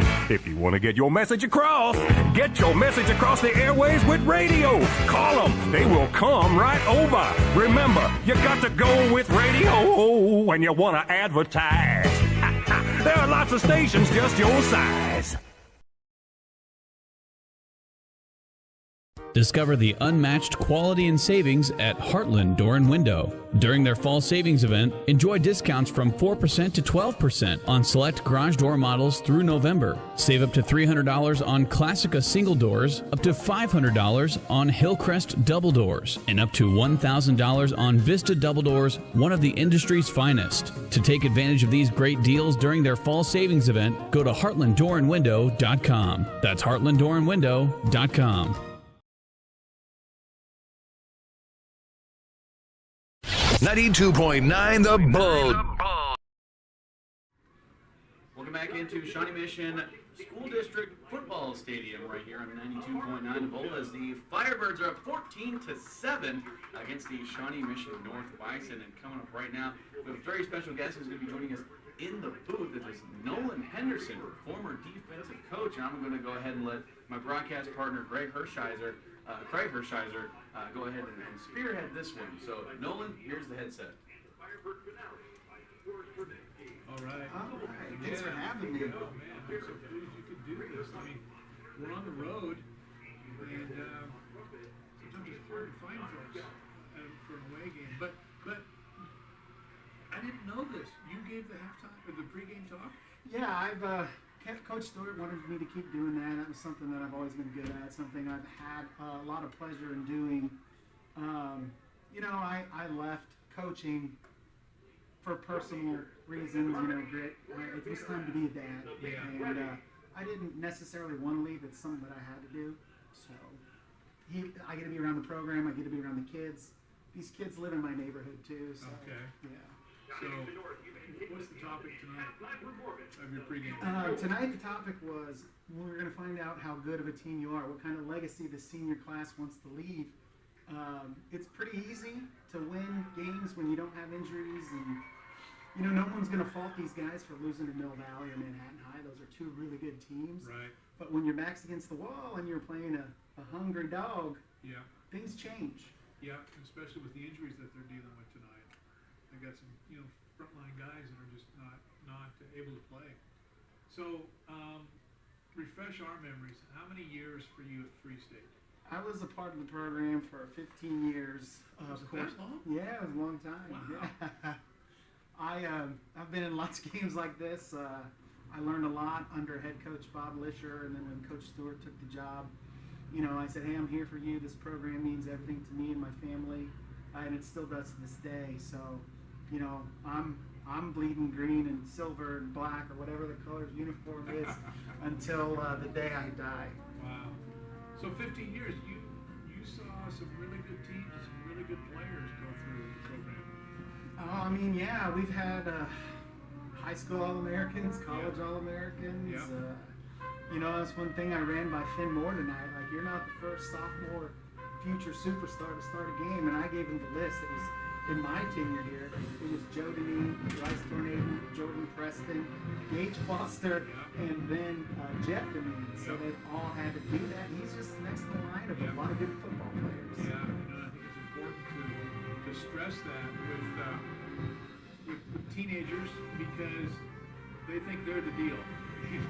So just a reminder of who we are and where we come from, I think is really, really important. So 15 years, you left for your personal reasons, so what did you find rewarding about coaching high school kids? I was a decent football player, but I really loved it. And I went to Kansas State, and nobody hold that against me. And I worked for Bill Snyder for a couple years as a student assistant. I didn't know that. Yeah. And I just fell in love with the game. I fell in love with what it could do for young men. I know what it did for me, especially now after going through the pediatric cancer battle for 6 years. This game taught me a lot more than just playing a game. It taught you how to deal with adversity, how to be tough, and how to show face even when you don't want to. It's hard. Man, what a great opportunity. Yeah, it was cool, man, and he's exactly what you think he is. But I think the coolest thing about him is the same thing Coach Self has that I've met Coach Self multiple times over the years. Those guys don't forget anybody's name, and it's very impressive because that's a lot of names. That's a lot of names over a long period of time. Yeah, you're right about that. So that's the players, that's the team. So what about the staffs that you were a part of? What was that like with Coach Lisher and then with Coach Stewart? We were together all the time under Coach Lisher. We did everything as a family. My family with his family and all the assistant coaches and their family. Coach Stewart, the same thing that first few years I was there, because we still had a few guys from the old staff, so we kind of kept it the same. But as guys moved on and things changed, and Coach Stewart got to do what he wants to do. It's a younger staff. Not everybody has a big family, or a couple of the assistants are retired or just about to retire, so their kids are older and stuff, so they've got time to do it stuff. But just as passionate about football, just as good of men. I'll be a little biased because the guys that were on Lisher's staff are still best friends to this day. And I'm closest to Coach Stewart and Coach Stewart's father, Papa Stu is what we call him. Those are the guys I've been around the most. And Doc's very creative as an offensive guy. And Coach Gorley, he's a legacy coach. His dad was a state championship coach over at Olathe South. So, he's got some pedigree coaches out there. They're just younger and a little different. Yeah. The coaching staff, the cohesion and the collaboration and the culture that the staff has to have really does a lot for the success of your program. Yes, absolutely. You know, having the same guys year in and year out makes a big difference, and I think that's why when the team was at full strength, you saw them be very successful against everybody. Because Doc's been here, this is his third year. Coach Stewart, you know, he's got 6 years now. So it is his program. Things are completely changed, but the goal has not. Successful, winning football, hard, tough-nosed defense, and the defense should always be one of the best in the state, no matter what. That's the standard, and the standard is the standard. We have talked at length this season about the defense and the guys that make plays in the other team's backfield. And you know, I think we saw tonight really the way that the defense bailed out the team with a fumble by Finn, and then they Free State not able to get a first down. The defense is right back in and put on a good show once again. So in my opinion, and we disagree with this if we want to, but defense is carrying the day. Absolutely, it absolutely has to. You know, Noah Simpson and Boston Baker, I think, combined for about 80% of the total offense as far as yards and scoring. Yeah. So those guys are both out, and we don't know when they'll be back, at least offensively. So it does take those seniors. But the best part about this team is a lot of these guys started as sophomores. And I was a head JV coach, and our defense was awesome. We actually won. We didn't have to score the offense. Our defense scored every single game. So these guys are good defensive players, but you got Parker Moore, Blaine Larkin, Prescott. I could name them. Probin Doa. You know, and Hiram Bayono is potentially one of the best defensive linemen to ever put on a Free State. He just disrupts everything. He's big, he's strong, he's tough, he's fast. I remember at the preseason event, you asked him who's very good, but he just kind of shrugs again. I hope Gordo's not listening, but that's probably a true statement. So these seniors, you've known them since they were freshmen. Yes, sir. What's outstanding about these seniors? What are the major characteristics that they have? You know, you go back through the pictures that you see, the senior spotlight that they've been doing on the social media campaigns, and almost every kid they were all on the same little league team. I think almost all, there's 33 seniors, which is huge class. Yeah. Generally, when you have 33 seniors, you're going to be successful regardless. But these kids have been playing together. They've got Ashiki Preston out there who was their little youth coach, and then he moved back up to the high school level. And so there's just a lot of success from youth football all the way till now. That stuff carries over. In terms of culture, what do you think are some of the outstanding characteristics of Free State football? I think first and foremost, just that tradition of what the original coaching staff brought over, who were once high players and coaches back in the day. That's a winning tradition that can't be touched by anybody in the entire state, possibly the country. They brought that attitude, that work ethic to the Free State program, and we've had it ever since. You know, but it's about, you know, rising from the ashes. That's who we are as Firebirds. That's so right. We're never, ever out of the fight. That is correct. And hey, is that communicated to the team what a Firebird is? Yeah, absolutely. Coach Stewart gave that speech finally last year, and I tell you what, I was ready to put on a uniform. That is awesome. I love that. I really love that. All right, well, let's switch topics here a little bit, get away from football. Your association with St. Jude's Research. Can you talk about that a little bit? Yeah, if you were at the first game of the year, we had the Go Gold game, and that's a big thing that we started through St. Jude, and then we brought on a local charity called Baby J's Legacy of Hope. And it's pretty cool. I mean, everything that St. Jude does, you know, we owe I say we owe everything to St. Jude as far as medically. And I just wanted to give back the best way we could as a family. So we use football, we use the hospital, and we play football, we play hard, and we raise money for a wonderful cause. And I will do that with this high school program until the day I die. I gotta tell you, when he was just a little bit Brett, and you would run out on the field and he was on your shoulders, and he was having so much fun, he was so excited. I mean, I still have that picture in my head of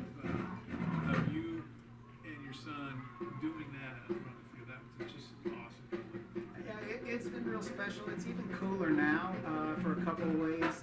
Now he pushes me out of the way and he does it himself. There were some beautiful pictures taken. But the cool thing about that is it inspired him to want to play football himself. And now I'm coaching again. Good. First grade flag football at Corpus Christi Saints. And we're a fun little football team. We haven't lost the game yet. We've got one regular season game left in a tournament. And I try to bring the same principles that we've had at Free State. Play hard, play fast, play tough. Let's go. That's awesome. Hey, buddy, thanks for joining us. Absolutely.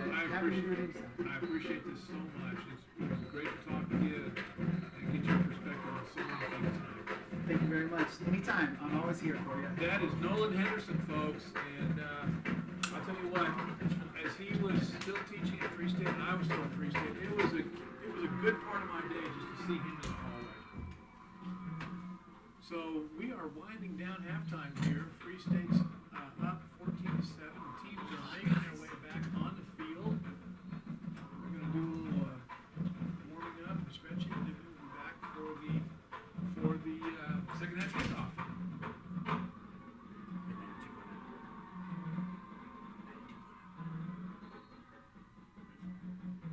Kurt Gieser State Farm Agency understands the importance of being a member in the Lawrence community and supporting local. They also understand the importance of supporting you in Lawrence, whether it's through the peace of mind you get with insurance or helping you with any financial questions or needs. Just like this high school broadcast, Kurt Gieser State Farm Agency will tackle any issues you need covered. Give Kurt and his team a call at 785-843-0003 or visit them online at www.kurtinsures.com.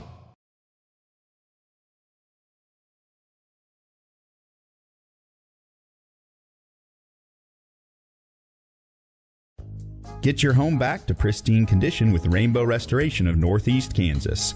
With the kids back in school, it's the perfect time for carpet cleaning. Our IICRC certified experts ensure your carpets and upholstery are free from germs and grime. Download the Neighborly app or call Rainbow Restoration at 785-371-2400 to easily connect with us and schedule your service today.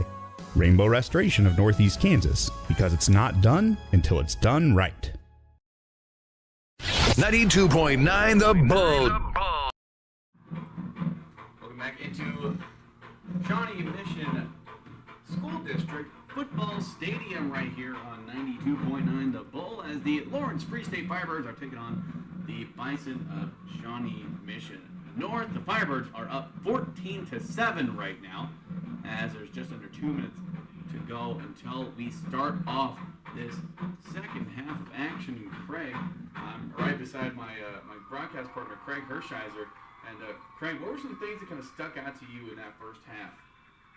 Well, I thought defensively, Firebirds really stood up. And I know there were some big plays that happened, but they made, that happened for Shawnee Mission North. But the Firebirds made some big plays on the defensive side to keep the score down to 7 points for North. They got a couple of big play guys in North, and so that Free State did a nice job of keeping them more or less buttoned up and coming on the field after the fumble and then Free State and then stopping North and then and getting the ball back for the offense. The offense couldn't make first downs, so the Firebirds had to come right back out on defense. And to me, with the injuries that Free State's dealing with offensively, with Baker and Noah Simpson, defense got to stand up and play. I just Yeah. they're going to have to carry the day. We need a little more complementary football, a little bit more of possession from the offense, and maintain some better field position. But for the most part, I think defense has got to get it done. Yeah, they absolutely do need to get it done. And with such a dual threat quarterback like Alex Casares out there scrambling around and finding those different holes there for the Bison. I mean, they're doing a great job of getting penetration. Blaine Larkin up there in the middle, as well as Hiram Bayona, who I heard Nolan Henderson during halftime say that he might be the best defensive lineman that Free State has ever produced. And I mean, it's hard for me to disagree with him because Hiram Bayona has been so good up there, up front with those guys. They're doing a great job of getting pressure, but in terms of contain, they're not able to take him down. And it seems like Casares has been able to run all over him. Yeah, he's a problem. And again, like we commented in the first half, we just kind of Free State not able to take complete control of this game, and so that means that this game for North could just turn on a dime. And onside kick. Oh, and the onside kick, and the Bison come up with the onside kick, the surprise onside kick to start the game. Moses Borka comes up with the onside kick. Hasn't he been everywhere? He has been everywhere. Absolutely, he has. Wow, what a great job there by Moses Borka and catching the Firebirds sleeping just a little bit. That was strategic. I got to say, compliments to the Shawnee Mission North coaching staff to come out here and the onside kick in this situation. Now, momentum just went to the side of the Bison. Yeah, they absolutely did. As the Bison will take over at the 44-yard line. Inside Firebird territory. And yeah, like I said, they caught the Firebirds sleeping there. Twins to the near side, one single receiver to the far side. Here's the snap to Casares as he pitches over to Skylar Young as he is met in the backfield for a loss of about a yard. Maybe 2 yards there. Skylar Young on the pitch play. That's Crow Bengoa, the first guy there. Crow Bengoa with the big time hit there. I gotta say, that's like an angry Free State defense right there. Yeah. Holy cow. It absolutely did. I'm sure they're angry after the surprise onside kick. They cannot be too happy about that for sure. So bringing up 2nd down and 12 at the 46-yard line for the Bison. Here's a snap and fakes the handoff, throws it over, and he is forced out of bounds by number 25, Josiah Smith, and number 15, Crow Bengoa, caught by number 2, Dylon Holman, over near the boundary, bringing up 3rd down and 4. Firebirds in press coverage, and the wide receiver runs the cornerback out of the play, and then they throw underneath that to Holman for a nice, 6-7 yard gain? Yeah, well-designed play there. 3rd down and 4.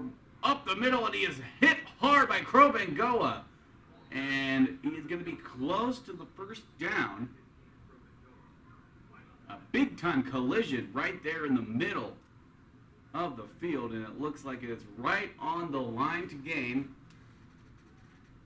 So that will be a 1st down, I believe, for the Bison at the 34-yard line. No indication yet.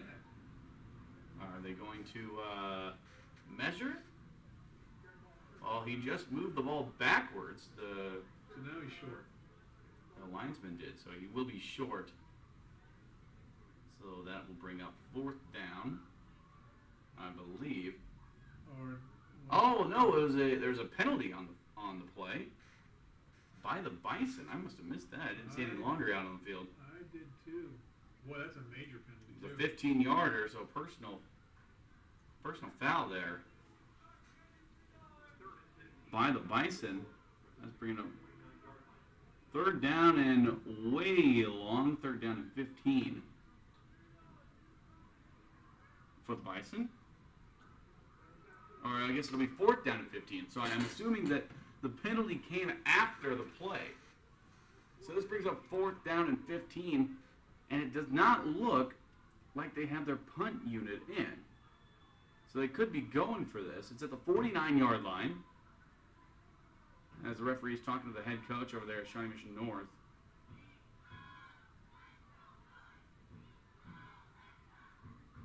Fourth down. He's explaining to him that it's 4th down because the penalty happened after the play. So they do not get a loss, or they don't get the down back. So this is bringing up 4th down and 15. And they're going to go ahead and give Shawnee Mission North time to get some different personnel in there.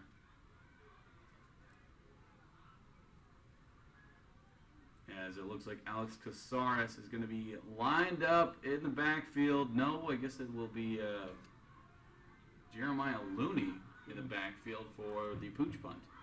As Noah Rupp is back to receive for the Firebirds.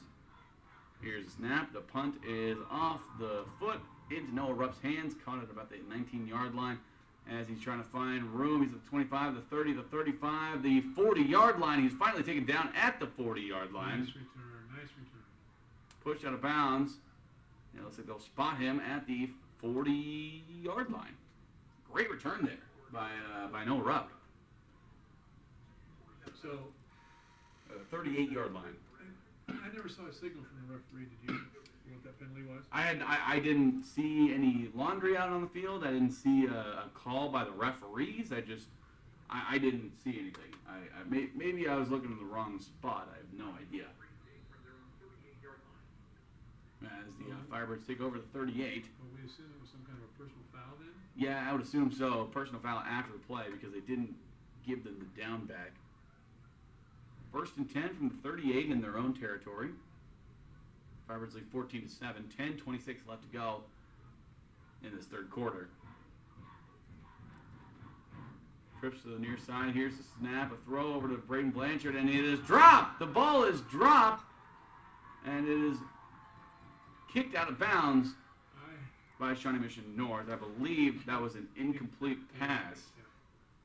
There's no immediate call there by the referees, so it made me think that it could have been a fumble.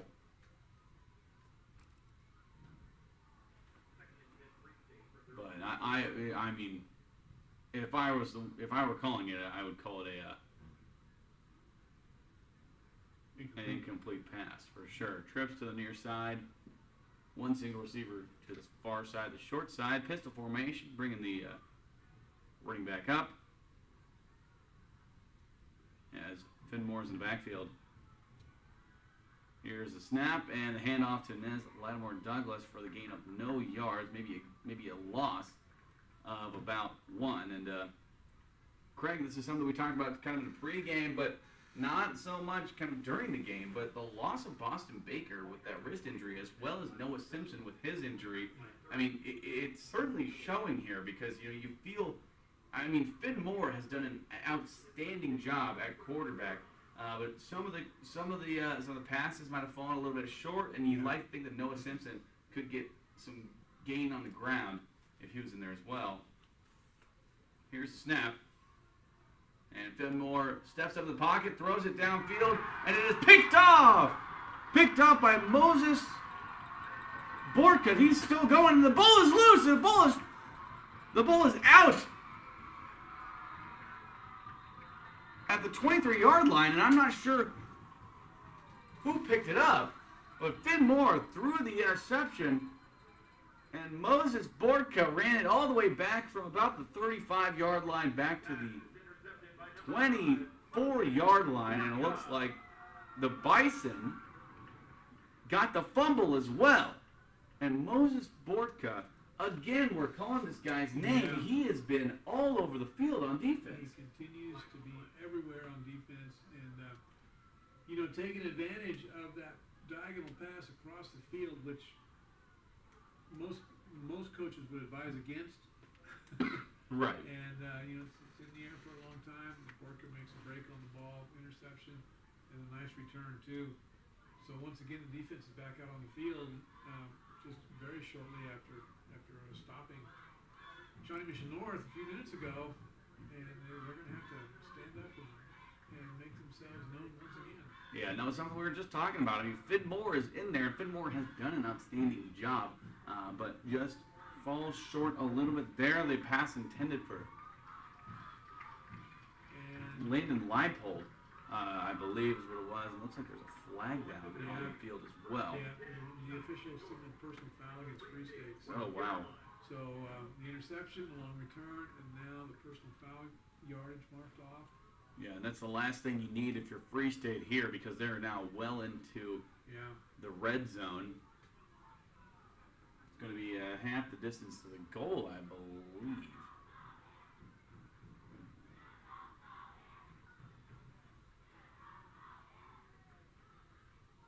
And So they will take over at the Bison will take over at what looks to be the 18-yard line.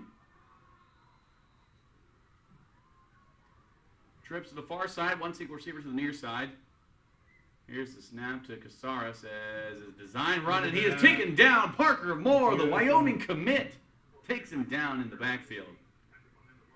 Loss of 3 yards there? I believe so. About a loss of, yeah. And looks to me about 3 yards there for the Firebirds as they were at the 13-yard line. Excuse me, and now they're at the 16-yard line. Trips to the far side, single receiver to the near side. Here's the snap and the handoff to Skylar Young as he's trying to find a hole, and Hiram Villano comes in from behind and bowling balls him down to the turf. Skylar Young gets a gain of about 4 there, bring up third down and 8. Third down and 9, excuse me. Nice pursuit from Villano there as he gets involved up the field and turns and pursues and makes a nice tackle on the ball carrier. So just when you need it the most, you have 2 big tackles from 2 of your defensive stalwarts, but you cannot relax. Here's a snap as a play action and over the middle, nobody home. Great coverage there by the Free State Firebirds.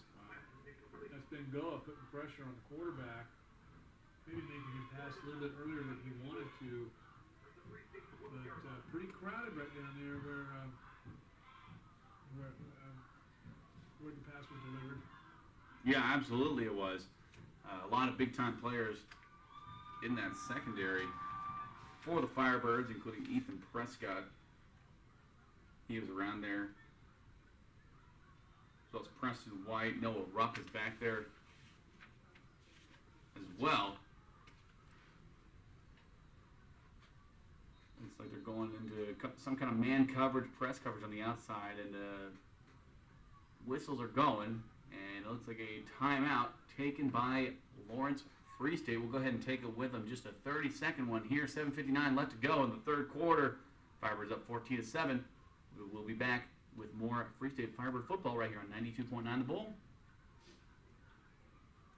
Man, I loved playing high school sports growing up.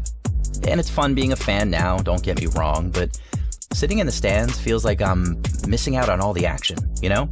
I wanted to get back in the game, so I signed up to be a high school official. It takes me back to my playing days. I'm supporting students, and I get paid to make the big calls. Do you want to see the game up close? Sign up to become an official in Kansas at highschoolofficials.com.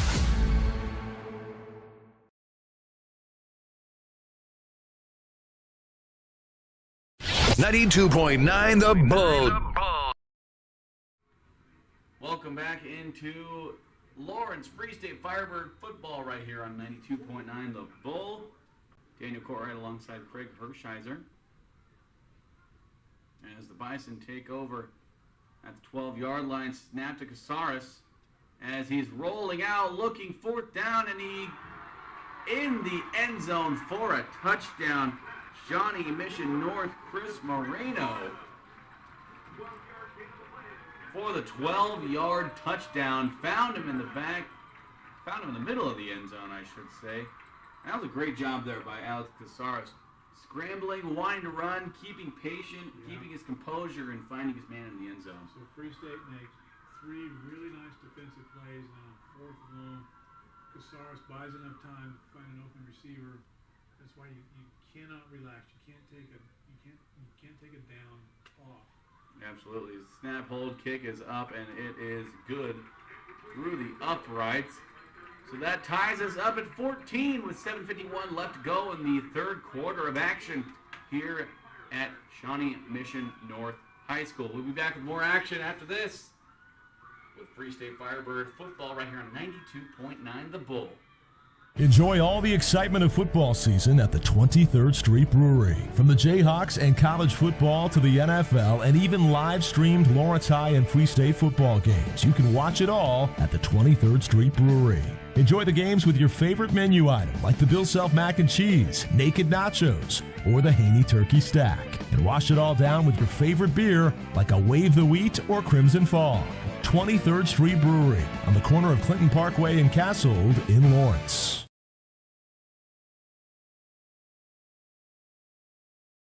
92.9 The Boat. Welcome back to Shawnee Mission North High School right here on 92.9 The Boat for Free State Firebird football, as the Firebirds and the Bison are tied up at 14 right now after an interception from Finn Moore was taken all the way back to the 23-yard line. A couple extra bad penalties as well did not exactly make it harder for the Bison to score just there, as Alex Casares found a man in the end zone on 4th and long inside the red zone for the Bison. A great play by Casares as the kickoff here for the Bison goes out of bounds. Laundry's out on the field, so they're going to move that up about 5 yards. Get a pretty good field position here. As the Firebirds are going to take over the 35-yard line.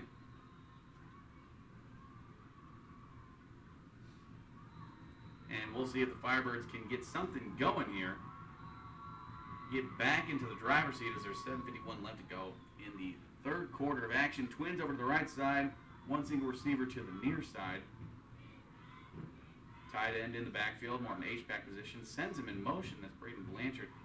As here's a snap handoff to Collins with Vaga, and he is met in the backfield for a loss of about 1.5 yards. As Finn Moore handed the ball off and was going to take it, and I thought he had room on the outside there. Yeah, it looked like it, so I don't know if that was a misread or if the defense just reacted to the handoff. But here's where you guys up front are going to take charge. Absolutely they do. As here's a snap, Finn Moore going speed option here. Tosses it over to Collins Mithwagwa. Nice play. And he gets the first down. Right to the line to gain. And I believe, though, that was a Nez Lattimore Douglas, actually, on the option. Finn Moore pitched him the ball, and he was able to get that first down and some more for a gain of about 13. Bring the Firebirds up to the 45-yard line, still in their own territory. Free State made North defend the wide side of the field, and Lattimore Douglas just got to the edge faster than the defense did. Here's a snap handle, Lattimore Douglas once again as he cuts upfield and gets a gain of about 7 yards, and there's a flag down in the backfield, presumably against the Firebirds here, but a great hard run there by Nez Lattimore Douglas. Preliminary call as a hold, and that's kind of what you expect from where that flag is dropped. Yep. Yeah, that'll be on the on Free State for a holding call. Unfortunate, because that was a great run there by Nez Lattimore Douglas. It's going to send him back a few yards. All the way back to the 35-yard line for the Firebirds, bringing up first down and 20 to go. Line of game's at the other 45-yard line. They're at the 35-yard line. As Finn Moore in shotgun, here's the snap. Fakes the handoff, is going to take it up the middle himself for a gain of about 7 yards there. A good hard run there by Finn Moore, and you like seeing him do that on his feet. That's what he's good at.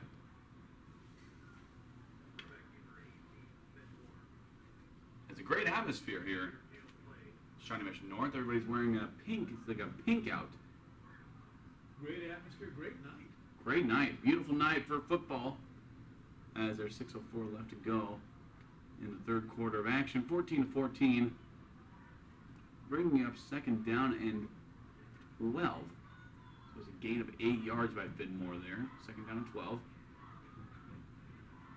As here's snap, brings him in motion, lands on live pull. As Finn Moore wants to take it himself again and gets a gain only of about 1 yard. It's going to bring up third and 11. Tackled by Levitt for Shawnee Mission North.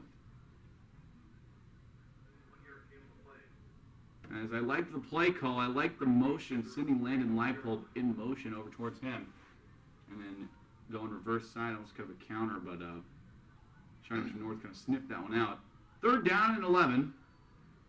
5:16 left to go. Clock is winding. As he sends his running back in motion. Finmore back to pass. Little bubble screen, and he cannot hang on to it. Pass was intended for number 6, Liam Stromberg. And that was an intended screen pass, supposed to be sort of in front of that line of scrimmage, and just was not able to reel it in. He had daylight, too. That brings up 4th and 11. As the Firebirds are bringing out Yusuf Ishkandrani to punt. As here's a snap, a little high snap. Caught it. Spiraling kick over to Jeremiah Looney as he tries to shake off a couple of defenders, and he is taken down at about the 17-yard line. Well, we saw a good example of punt coverage right there, Daniel, as Free State maintains their lane discipline and keeps Looney just kind of penned up. Yeah. And really didn't have any chance to break a big run. Yeah, it was a great job there. Great punt protection there by Havea Hafoka, number 37. He did a great job there, not letting Looney get to the outside, making him choose to go inside and meet 2 Lawrence Free State Firebirds right up the middle. So they are at the 17-yard line. Excuse me, the 18-yard line.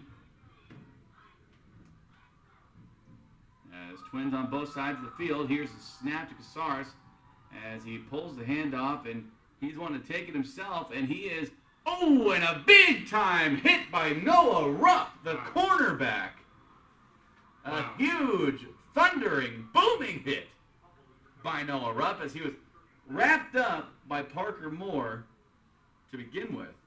And Noah Rupp comes in and lays down the wood. That's a huge hit, especially by a corner. Wow. Yeah, great job there by Noah Rupp.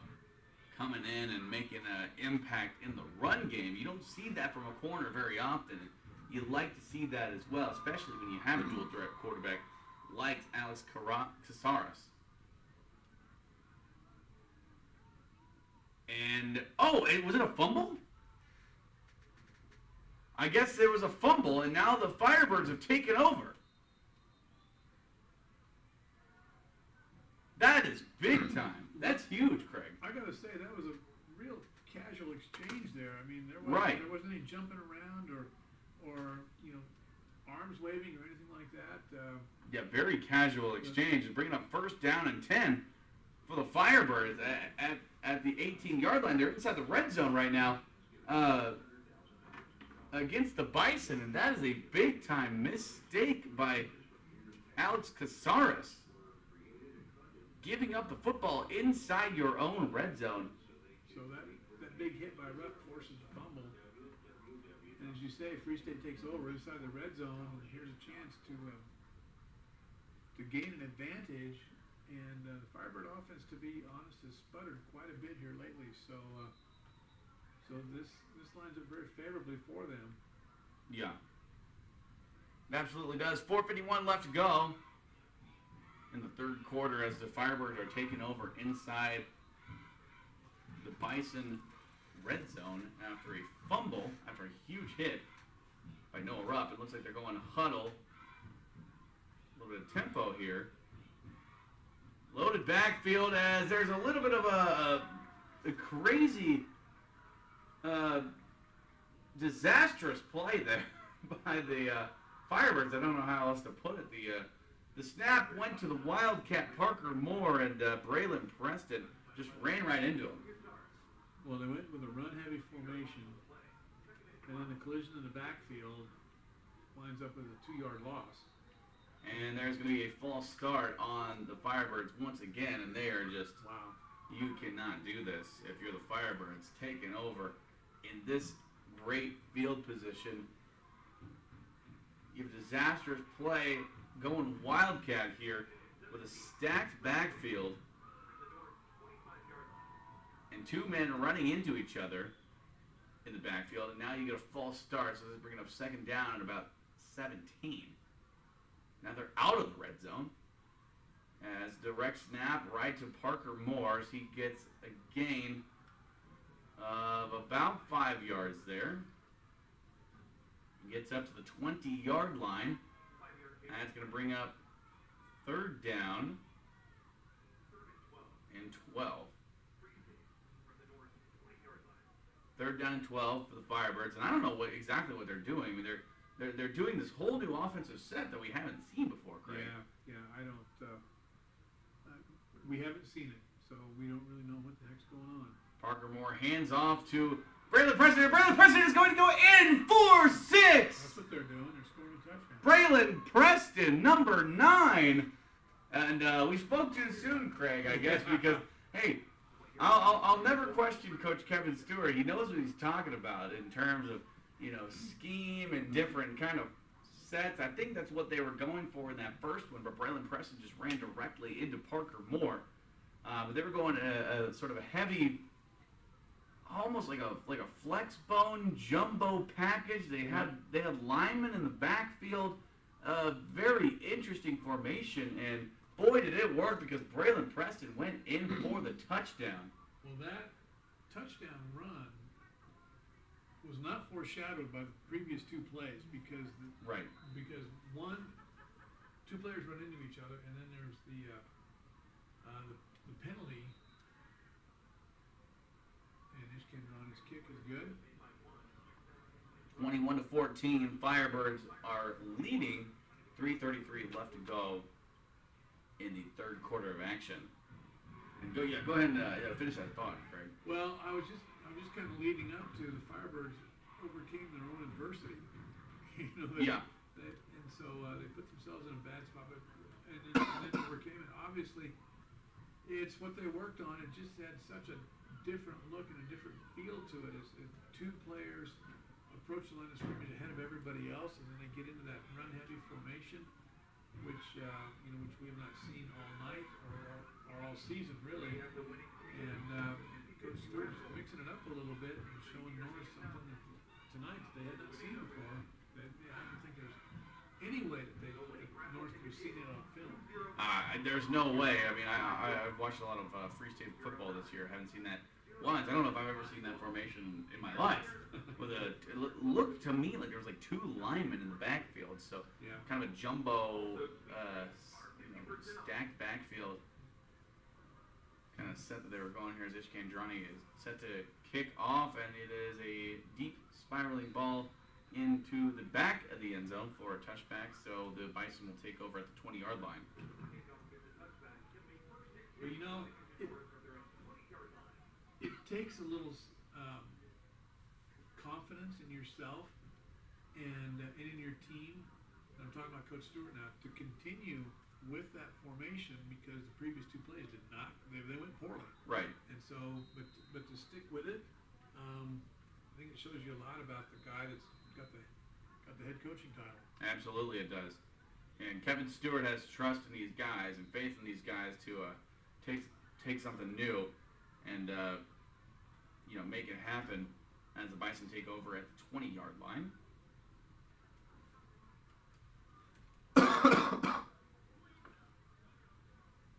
(21-14). Firebirds are leading as here's a snap and a screen pass out to the far side, and that was Ethan Prescott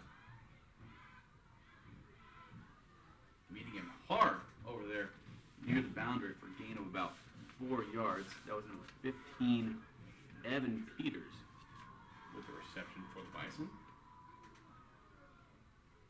Gain of 4 at the 24-yard line.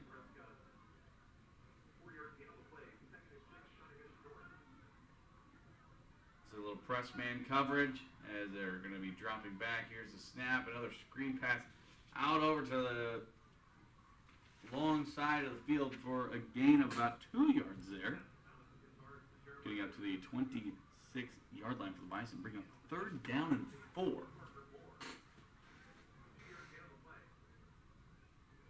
.235 left to go. Clock is winding in this 3rd quarter of action.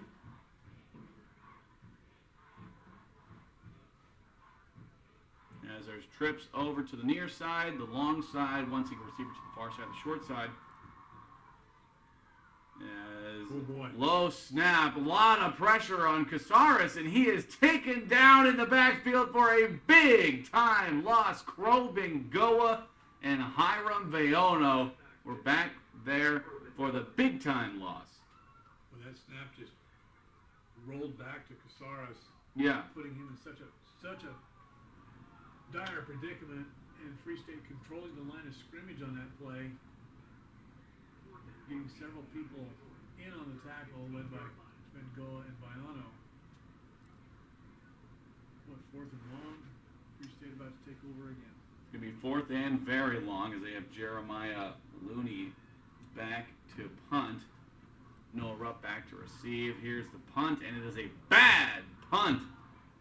Bounces at about the 32-yard line, goes out of bounds at the 34-yard line, and a very, very bad punt, giving them great field position for the Firebirds. That is big time for the Firebirds here. Let's see if they can capitalize and run away with this game. So you talk about special teams and how important they are, and sometimes they are overlooked. But we've seen excellent special teams from Free State all season long. Yeah. Kicking, kick coverage, punting, punt coverage. And we see an issue here with Shawnee Mission North after having just given up the football and then getting pinned deep in their own territory, and then a punt that nets very few yards. Free State able to take over on the 34. Yeah, Free State does take over in the 34. It looks like they're in this sort of wildcat formation once again as Parker Moore takes a direct snap and gets nowhere. Maybe a gain of about a yard there for Parker Moore, as there is an injured player for Free State down on the field, and I believe it might be Parker Moore.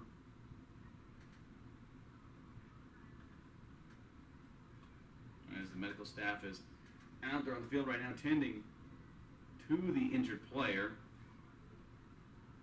and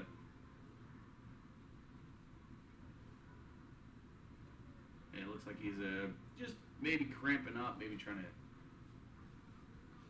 stretch it out a little bit. I'm not entirely sure. Everybody's on a knee for the Firebirds. We'll go ahead and take a 30-second timeout here. We will be back with more Free State Firebird coverage right here on 92.9 The Bull. Get your home back to pristine condition with Rainbow Restoration of Northeast Kansas. With the kids back in school, it's the perfect time for carpet cleaning. Our IICRC certified experts ensure your carpets and upholstery are free from germs and grime. Download the Neighborly app or call Rainbow Restoration at 785-371-2400 to easily connect with us and schedule your service today. Rainbow Restoration of Northeast Kansas, because it's not done until it's done right. 92.9 The Bull.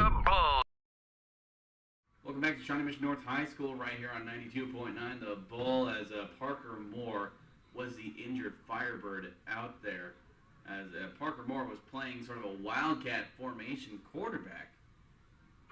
Got a gain of about a yard there for Parker Moore, and he was down on the field. He just limped off, and that is not a good sign for the Firebirds. As they are back in this formation, they have Finn Moore back there as the quarterback now. A fake handoff to Krobingoa. Finn Moore pull up the middle, and he is running at the 5 to 10. 10-5. Not quite to the 5. And a big-time run there by Finn Moore, as they had Krobingoa in the backfield.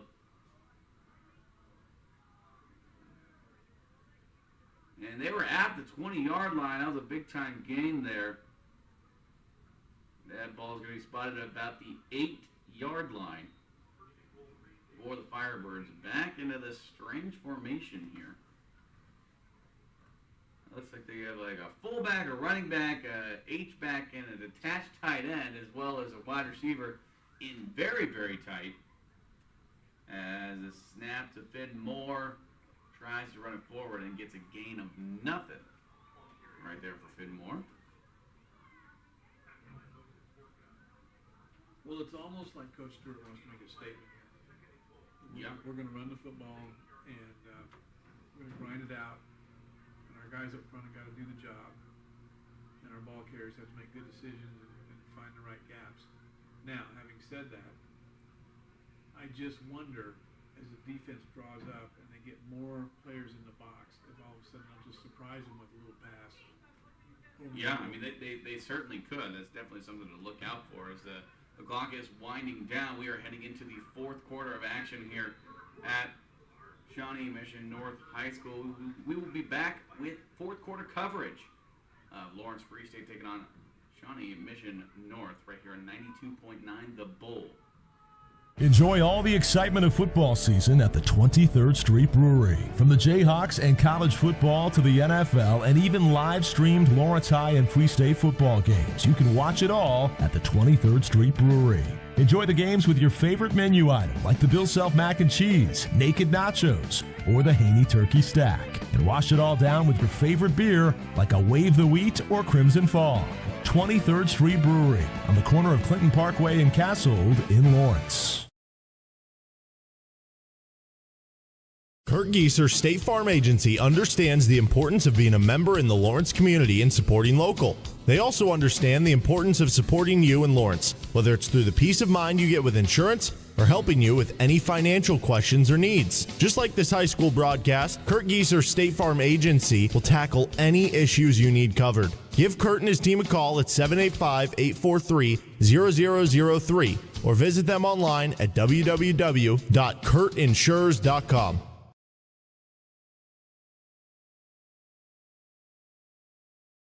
$92.9 The Bull. Welcome back into Free State Firebird football right here on 92.9 The Bulls. Firebirds are up 21-14. We are heading to the fourth quarter of action as they are lined up in this position once again. It is direct snap to Hiram Bayono. Hiram Bayono, direct snap. His helmet comes off, flags down on the field as he is stopped around the line of scrimmage. Maybe got a gain of about one there. Hiram Bayono lost his helmet and just kept on going. As let's see what this flag is.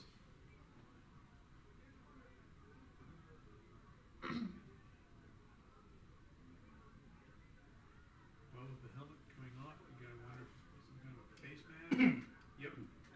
Personal foul, face mask. Yeah, so that will be half the distance to the goal. Automatic first down, by the way, as the Firebirds were already at the 6-yard line. So that'll place them at the 3-yard line. 11:52 left to go in the game. Firebirds up 21-14. As now they have some wide receivers out wide. 21 personnel with 2 tight ends. The direct snap to Finn Moore as he hurdles a man and in for the touchdown. And there is a flag down on the play. Presumably going to be a holding call. Yeah, there's a preliminary call. Yep, holding on the offense. And there's a great effort there by Finn Moore. Hurdling over a man and getting in for the touchdown, but that's going to be negated. So that'll send him back about 10 yards. So they'll be at the 13-yard line. Second and goal from the 13-yard line. 20-yard line. That can't be right. Yeah, no, that's not right. The ball should be placed at the 13-yard line. And they put it at the 15. Not the 20, but the 15. Oh, I guess they're putting it at the 15. That's You ever seen a 12-yard penalty before, Craig? Well, I believe it's marched off from the spot of the foul. Oh, okay, I gotcha. As there's a snap from Finn Moore.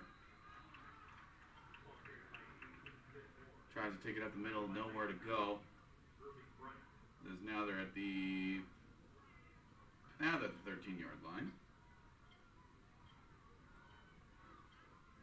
Bring up third down and long at the 13-yard line for the Firebirds. As they're getting signal calls from head coach Kevin Stewart. 2 tight ends in the game. Collins Withaga in at running back. Single receiver on both sides of the ball. Here's the snap. Looking over. Oh, and a defensive pass interference, presumably. It's going to be called on Landon Leipold. Landon Leipold was the intended receiver, coming over the middle on a slant route, post route maybe. And there was some contact there against Leipold. And we'll see what the refs have to say.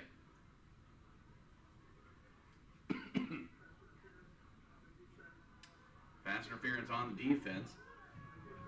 So that will repeat third down, half the distance to the goal.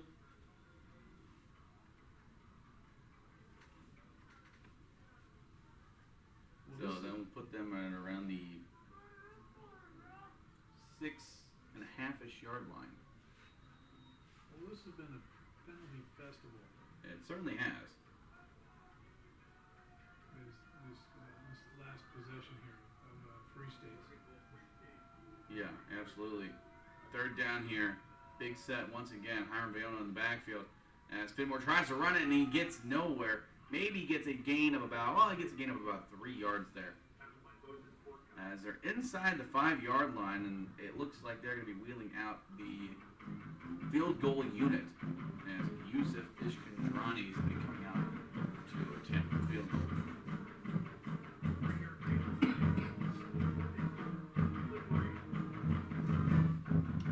And it looks like this is going to be a 20-yard field goal for Ishkandrani. We've seen him make far longer ones.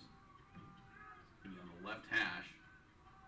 As the snap, the hold, the kick is up, and it's good. Firebirds 24, Bison 14 with 9:54 left to go in the game. We'll be right back after these messages with more Free State Firebird football right here on 92.9 The Bull. Get your home back to pristine condition with Rainbow Restoration of Northeast Kansas. With the kids back in school, it's the perfect time for carpet cleaning. Our IICRC certified experts ensure your carpets and upholstery are free from germs and grime. Download the Neighborly app or call Rainbow Restoration at 785-371-2400 to easily connect with us and schedule your service today. Rainbow Restoration of Northeast Kansas, because it's not done until it's done right.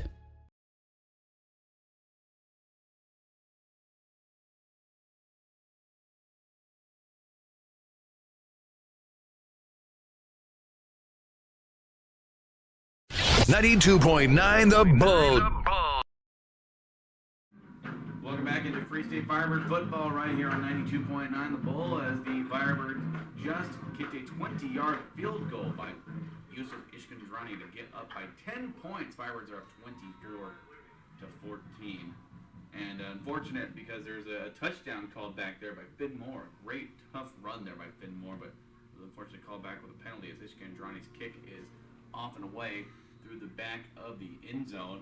And as I was saying before, just a very unfortunate, you get the ball so deep into their red zone, and then all of a sudden you're getting penalty after penalty, getting pushed back, moving forward again, and having to end up with a field goal. Yeah, so potentially they were up 2 touchdowns, but then the touchdown called back. So, but the upside here is that they're now up 10, so there's a little bit of cushion there. With nearly 10 minutes left to go in this game, and keeping in mind that the Bison are very capable of a couple of big plays and getting right down into scoring position themselves. They certainly are, with 4 wide receivers over to the near side of the football field. Here is the snap and a screen pass out to Jeremiah Looney as he gets the first down. And that will place them at the 32-yard line. That call not surprising. Looking at that full receiver set over here to the sideline and getting the ball to one of their big play guys, Looney. Yeah. Here's a snap, and again a screen pass out to Looney as he breaks away from a few tackles and he is taken down in the backfield by number 16 for the Firebirds, Preston White. Great job there by Preston White, staying in pursuit of Jeremiah Looney and taking him down in the backfield for a loss of about 3 yards there.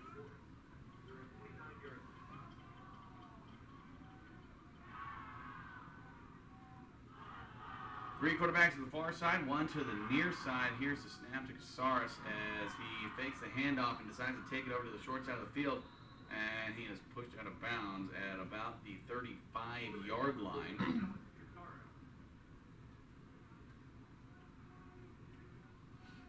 So defensively, it's very important for Free State to keep North off rhythm.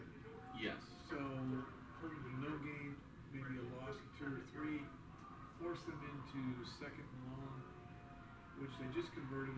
Nice little play there, but make it now third and manageable. But you just cannot offer them positive yards on the early downs.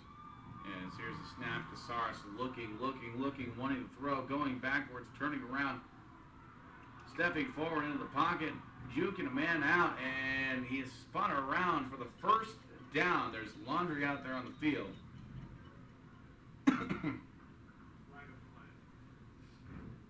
As there's a flag on the play, and a great athletic effort there by Casares. We'll see what this flag is. Face mask on the Firebirds, so that's going to be 15 yards from the spot of the foul. So that's going to put the Bison in Firebird territory. So we just talked about keeping North off schedule, and if they make first downs, they have to turn into some kind of more or less an extraordinary play, which they did. But then you penalize yourself into a worse position, and you basically just give them extra yardage on a major penalty like that. As here's a snap to Casares' first down at the 42-yard line. He's wanting to go. He's bouncing it backwards, spinning around, trying to go forward, and he is taken down by number 15, Groban Goa, for only a gain of about a yard. A lot of running there by Casares, only for about a yard gain. Yeah, I don't want to come across as being too critical of the guys out there. The defense has played a lot of football tonight. Yes, they have. And so to maintain the standard that they've set is pretty admirable, really. But you just got to stay out of those penalty situations if you can. Yeah, absolutely you do. As here's a snap to Casares. He's wanting to take it once again, and he is met hard. Just a few yards past the line of scrimmage by Groban Goa once again. Groban Goa, he is a hard hitter. Last year's leading tackler with 92 tackles. Yeah. Can you imagine that, approaching 100 tackles in a high school season? I can't imagine that at all. I played corner back in my high school days. I didn't want to touch anybody. Bring up 3rd down and 6 here for the Firebirds at the 38-yard line. Trips to the far side, sending a man in motion. Josias Looney, as he fakes the handoff, and Casares tries to take it himself, and he will get the first down. Casares battling all the way to the 31-yard line. Getting the first down inside Firebird territory.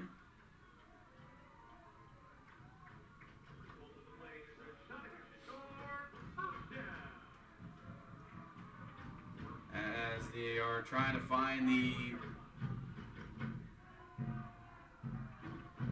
they're trying to get the signal in from the play call. Looks like Jeremiah Looney is going to be taking the direct snap. He tries to run it forward, and he does not get anywhere. He might get a gain of about a yard. Maybe give him 2 there as he goes down to about the 29-yard line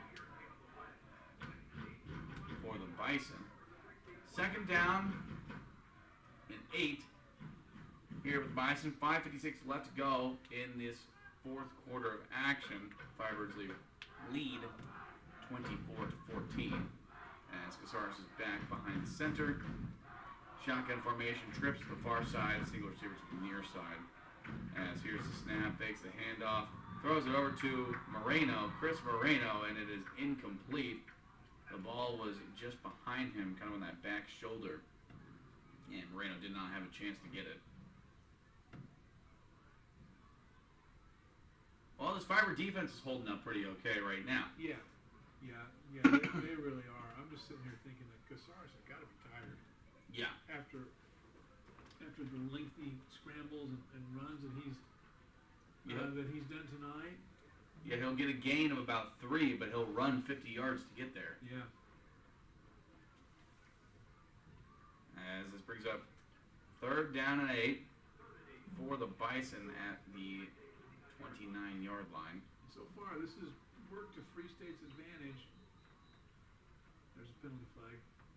As Shawnee Mission North has maintained possession of the football, but the clock has ticked down quite a bit. Yes. In a 10-point deficit, North really can't afford to take this much time to score. No, they can't. And, I mean, you can see that Casares is looking downfield and trying to pass, but, I mean, a credit to the secondary here for Lawrence Free State. I mean, they're doing a great job of holding those men and making Casares scramble and run and tick that clock down. 5:37 left to go. Here's the snap. Casares wanted to look over the middle, and there is a flag down on the play as tough coverage there by Ethan Prescott. As you might have bumped him a little early. So that is going to be a 15-yard penalty, I believe. Defensive pass interference. And that certainly stops the clock as well. 5:31 left to go. And the Firebirds are leading by 10. So that's going to move those chains, and they're going to be inside the red zone.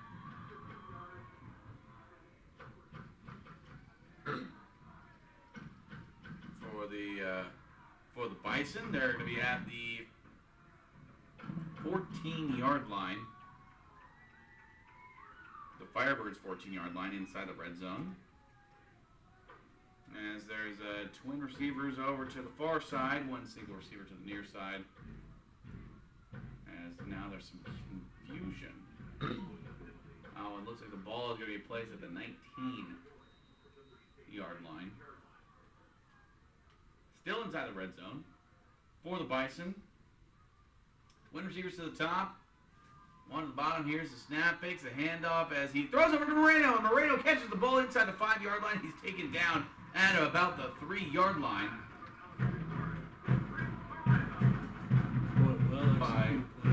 Yeah, the very well executed play there. Preston White was the one who took him down.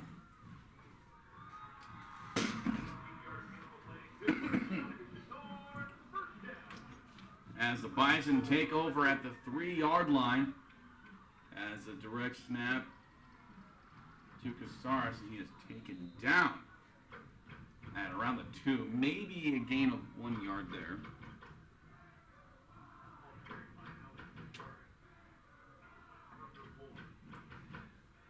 As the Bison are looking over to the sideline to get the call in, and a great stop there, as there was a gain of no yards there, but a great stop there by this Free State team as there's a handoff to Skylar Young, and he is in for the touchdown. That is 6 points for the Shawnee Mission North Bison.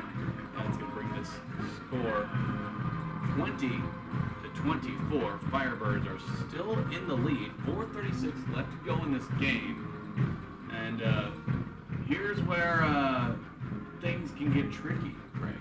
Yeah, we'll see. So we get a look at the special teams unit for North. They haven't displayed a whole lot of confidence in the kicking game, but point.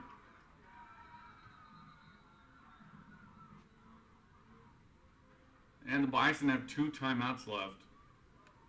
Looks like there's a flag down on the play for the extra point encroachment by the Free State Firebirds.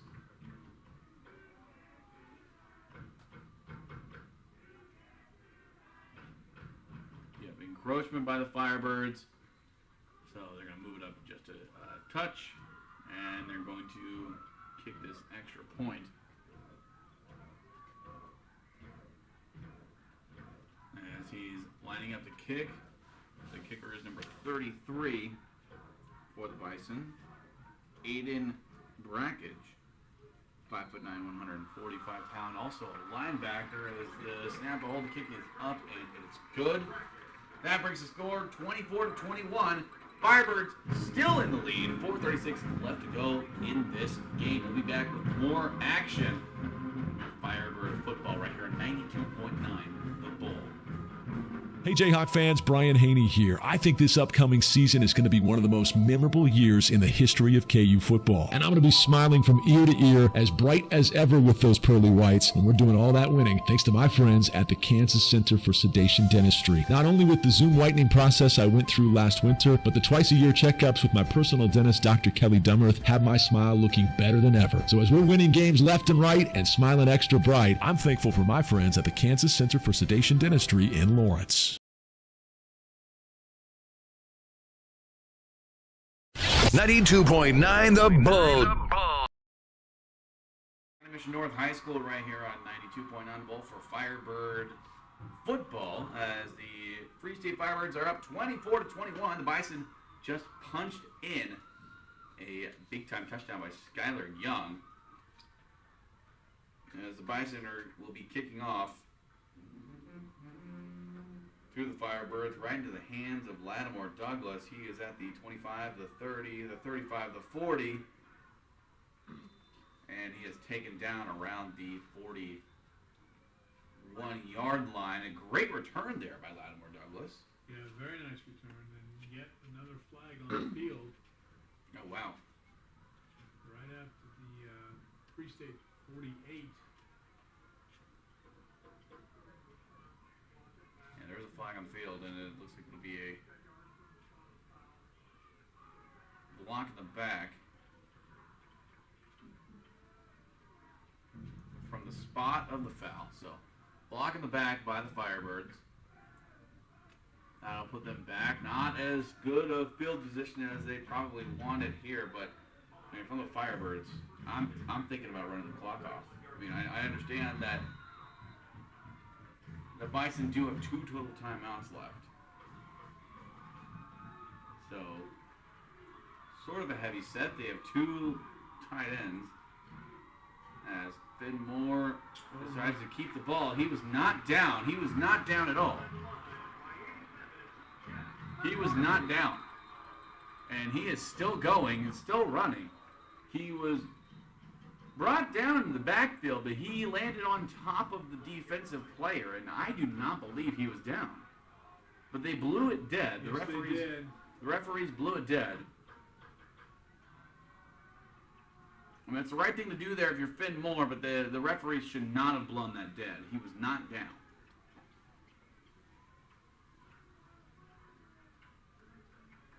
Yeah, as Finn Moore is running back to the huddle. So I'm assuming they're going to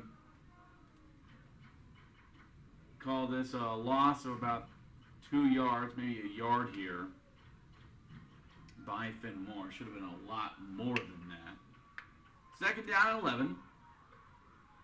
Or second down and 12, actually. This is a loss of about 2. Second down and 12, 3:30 to go, 3:29. Clock is ticking. And I believe the Firebirds are going to wait until this play clock is going to wind down. Single receivers to both sides of the ball, 2 tight ends in. As here's a snap, Finn Moore wanted to run over to the left side, and he is taken down once again in the backfield for a loss of about 2 more yards once again. Last 2 plays, Shawnee Mission North has owned the line of scrimmage. They've overwhelmed Free Free State's offensive line, they're pushing line of scrimmage backwards. Yeah. But 2 straight negative plays for the Firebirds. Yeah, 2 straight negative plays, and they kind of expected them to be doing some running here. Yeah, sure. Shawnee Mission North, they do take one of their timeouts to stop the clock. 3:04 left to go in the game. We'll go ahead and take a 30. We'll be back with more Firebird football action right here on 92.9 The Bull. Discover the unmatched quality and savings at Heartland Door and Window. During their fall savings event, enjoy discounts from 4% to 12% on select garage door models through November. Save up to $300 on Classica single doors, up to $500 on Hillcrest double doors, and up to $1,000 on Vista double doors, one of the industry's finest. To take advantage of these great deals during their fall savings event, go to heartlanddooranwindow.com. That's heartlanddooranwindow.com. 92.9 The Bull.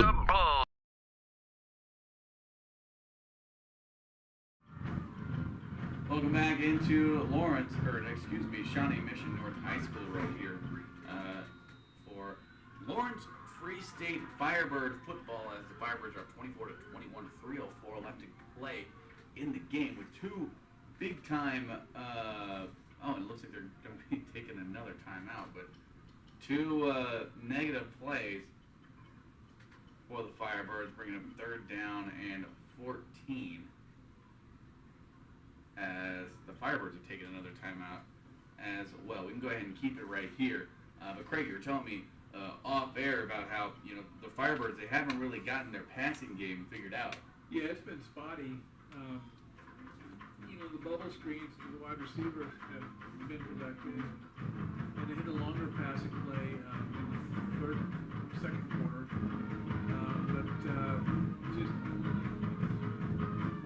It's a tough spot.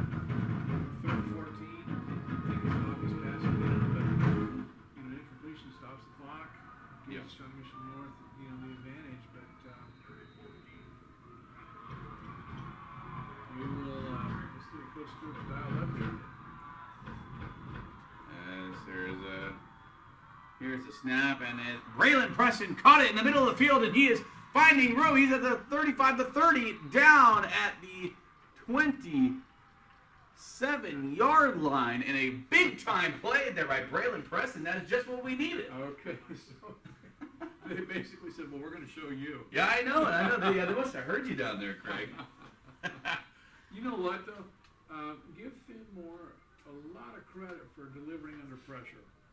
Because, not just the pressure put on him by the pass rush, but just the pressure of the situation. 3rd and 14, you need to keep possession of the football to keep this clock moving, and he steps up and he delivers and finds Preston for a big game.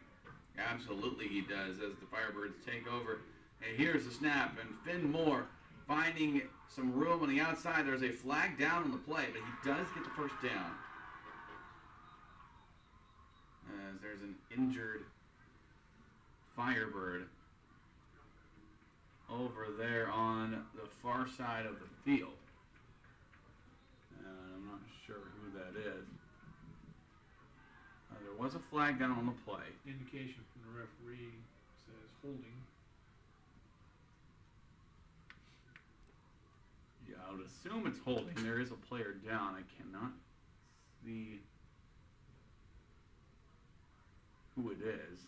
It could be Leipold over there, but again, I don't want to make any assumptions. But yeah, indications do say that there was a flag down on the play, so that will put them back about 10 yards. So this is going to bring up 1st down. And it looks like about 19. Should be 20.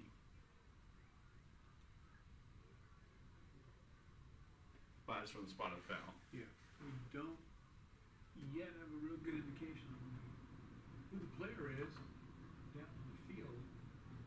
No, we do not. And getting up a little slowly, that'll be number 6, Liam Stromberg, as he's being helped off the field by the medical staff. Hopefully that's nothing as well. And a lot of injuries for this Free State team. A over the last couple weeks. As Firebirds are lining up right now at the 36-yard line. First down and 19 to go.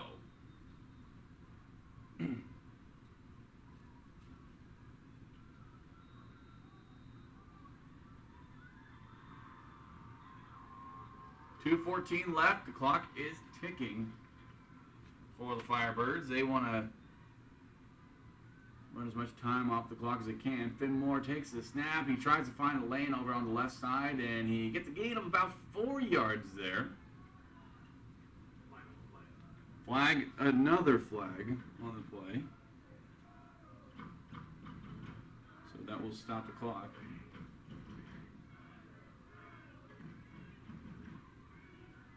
This one marked off against Free State as well. There's another big-time costly penalty there by the Firebirds. I mean, if you're the Firebirds, you want to be trying to run some time off the clock. And, you know, with the with all these penalties, that's not exactly how you're supposed to do that.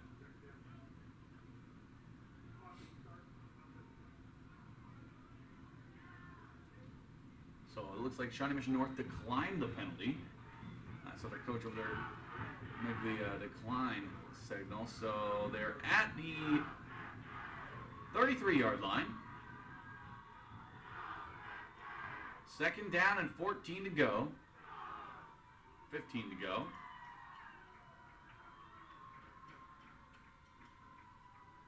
As here's the snap over to the right side. Finmore is running, and he is taken down in the backfield by number 87, Jack McCarthy, 6', 220-pound defensive lineman for the Bison. As at the 35-yard line, they have to get to the 17-yard line. So third down and a mile to go for this Firebird team as the Bison take their final timeout of the game. We're going to go ahead and keep it right here. And this is a crucial play because you have to get this first down and the game is over. But you've got third and forever here. So what do you even imagine drawing up here, Craig? Well, the last time we talked about this, I was dead wrong. Right.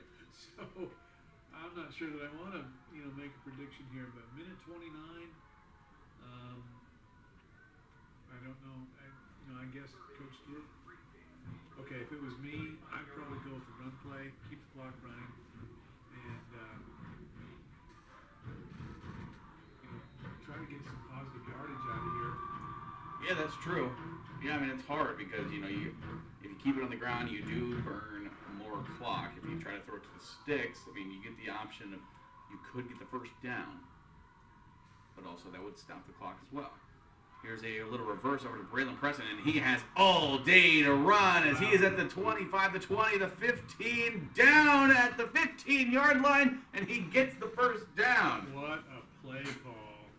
Coach Stewart, nice job. A beautiful play call there by head coach Kevin Stewart as Finmore hands off the reverse to Braylon Preston for the first down. And once they set these chains, if my math is correct, I think that should do it. But math isn't exactly my strongest subject. Well, yeah, it's they're going victory formation here. Yeah, so that will go ahead and as Finmore's under center as he takes the knee, and they still have about one more time that they have to take a knee. About 8 seconds difference between the play clock and the game clock, 40 seconds and 32 seconds. Daniel, I'm so impressed by the 2 third down plays that we saw on this possession. The pass play from Finmore to come up with the first down, and then this reverse that nobody was expecting. Absolutely. To get a first down and be able to run up the clock. Yeah, no, what a great play call, design play call there by head coach Kevin Stewart. as the Firebirds, there's 13 seconds left, as the handshake lines are out and the Firebirds win this game 24-21, a big-time victory for the Firebirds as the clock expires. And as you said, 2 big third down plays at the end of the game for the Firebirds to maintain possession of the ball and not even let the Bison get another shot at it. We'll be right back to break this down a little bit more right after these messages. For Firebird football, final score once again, 24-21, Firebirds win. Stay tuned for a post-game breakdown right here on 92.9 The Bull. Life can get busy, and sometimes accidents can happen. Don't let spilling coffee on your nice outfit ruin your week. We have all been there. And guess what? Scotch Cleaners provides the quickest, most convenient dry cleaning service to get you looking brand new again. Looking clean and professional is what matters the most, whether you're in the office or meeting on Zoom. Keep clean even when you have accidents. Protect your wardrobe investment with Scotch Cleaners. Scotch Cleaners dry cleaning service has 9 locations around Northeast Kansas, with 4 locations in Lawrence and 5 in Topeka. Stop by now. Can't get enough of the Jayhawks? Tune in to Rock Chalk Sports Talk every weekday afternoon from 3 to 6 on our sister station, FM 1017 and 1320 KLWN. We'll give you the latest and greatest on all things Kansas, including KU football and basketball and more, as well as everything else you'd want to hear in the world of sports in Lawrence. Miss the show? Check out the Best of RCST podcast anywhere you get your podcast to catch up on all things KU related. Rock Chalk Sports Talk, your only KU-centric radio show, every weekday afternoon from 3 to 6 on our sister station, KLWN. 92.9 The Bull. 24-21 is the final here at Shawnee Mission North High School as the Firebirds win this one by a field goal. And Craig, let's break down that last possession here by the Firebirds. Obviously, the Firebirds, they go up by 10 points. The Bison go down and score. There's about 4 to 5 minutes left in the game, and the Firebirds were able to take advantage and maintain possession of the ball all the way down until the final seconds. Well, as I said earlier, I'm just so impressed by those 2 crucial third down plays that were third and long, and the big pass play, the big completion by Finn Moore gets the first down for Free State, allows them to continue to drive, and then the reverse called by Kevin Stewart, head coach, that was run to Braylon Preston. Nobody was expecting that. North was pursuing hard in the direction of the play, and then just a little flip to Preston. He had all kinds of room out there to get the first down, which he did. And so Free State coming up big on 2 crucial plays in order to close out this victory. Yeah, absolutely they did. And a great job there down the stretch. And some interesting design plays there by Coach Kevin Stewart down the stretch. A few guys, went out with injury. Parker Moore went out with an injury, as well as Liam Stromberg. Hopefully those guys will be better. But, a very impressive win here by the Firebirds, considering the fact that you don't have your starting quarterback and you don't have your starting running back. Yeah. And being able to come out of this game victorious, that tells a testament to the type of player that Finn Moore is, the type of player that Ryan Weiser is, the type of player that Nez Lattimore Douglas is, coming in and filling those spots that really needed to be filled, and especially Finn Moore did a great job at quarterback today. Well, you heard our halftime guest talk about it. What they said during pregame. We're going to find out what kind of team we are. We've got some guys down, and so can we come in here and get a win tonight? We're a little short-handed because Baker and Noah Simpson both account for a huge percentage of the offense for this team. But Free State overcame quite a bit. They overcame injuries to win, and let's be honest, they overcame themselves too. There were a lot of penalties out there tonight, and they overcame those as well. So while you're unhappy with the penalties, you are also happy with the toughness and the determination and desire to win that your football team showed tonight. Yeah, absolutely, and a great job by everybody who stepped up into those roles that needed to be filled. Once again, your final score, from Shawnee Mission North High School. 24 Firebirds, 21 Bison. Coming out victorious are your Lawrence Free State Firebirds. And again, can't explain enough how much Finn Moore stepped up to the task, overcame some adversity, and did a great job sort of as a dual-threat quarterback. 2 dual-threat quarterbacks that we saw today in Alex Casares. He was incredible, too, as well. Yeah. Running all over that Free State defense. Like we said, he would get gains of 3, gains of 4, gains of 5 here and there, but he would run around for 40, 50 yards just to get that gain of about 4 or 5. So a great scrambler in Alex Casares and another great dual-threat quarterback in Finn Moore.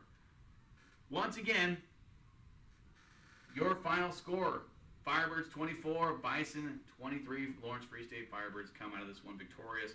We'll see you next week for more Lawrence Free State Firebird football right here on 92.9 The Bull.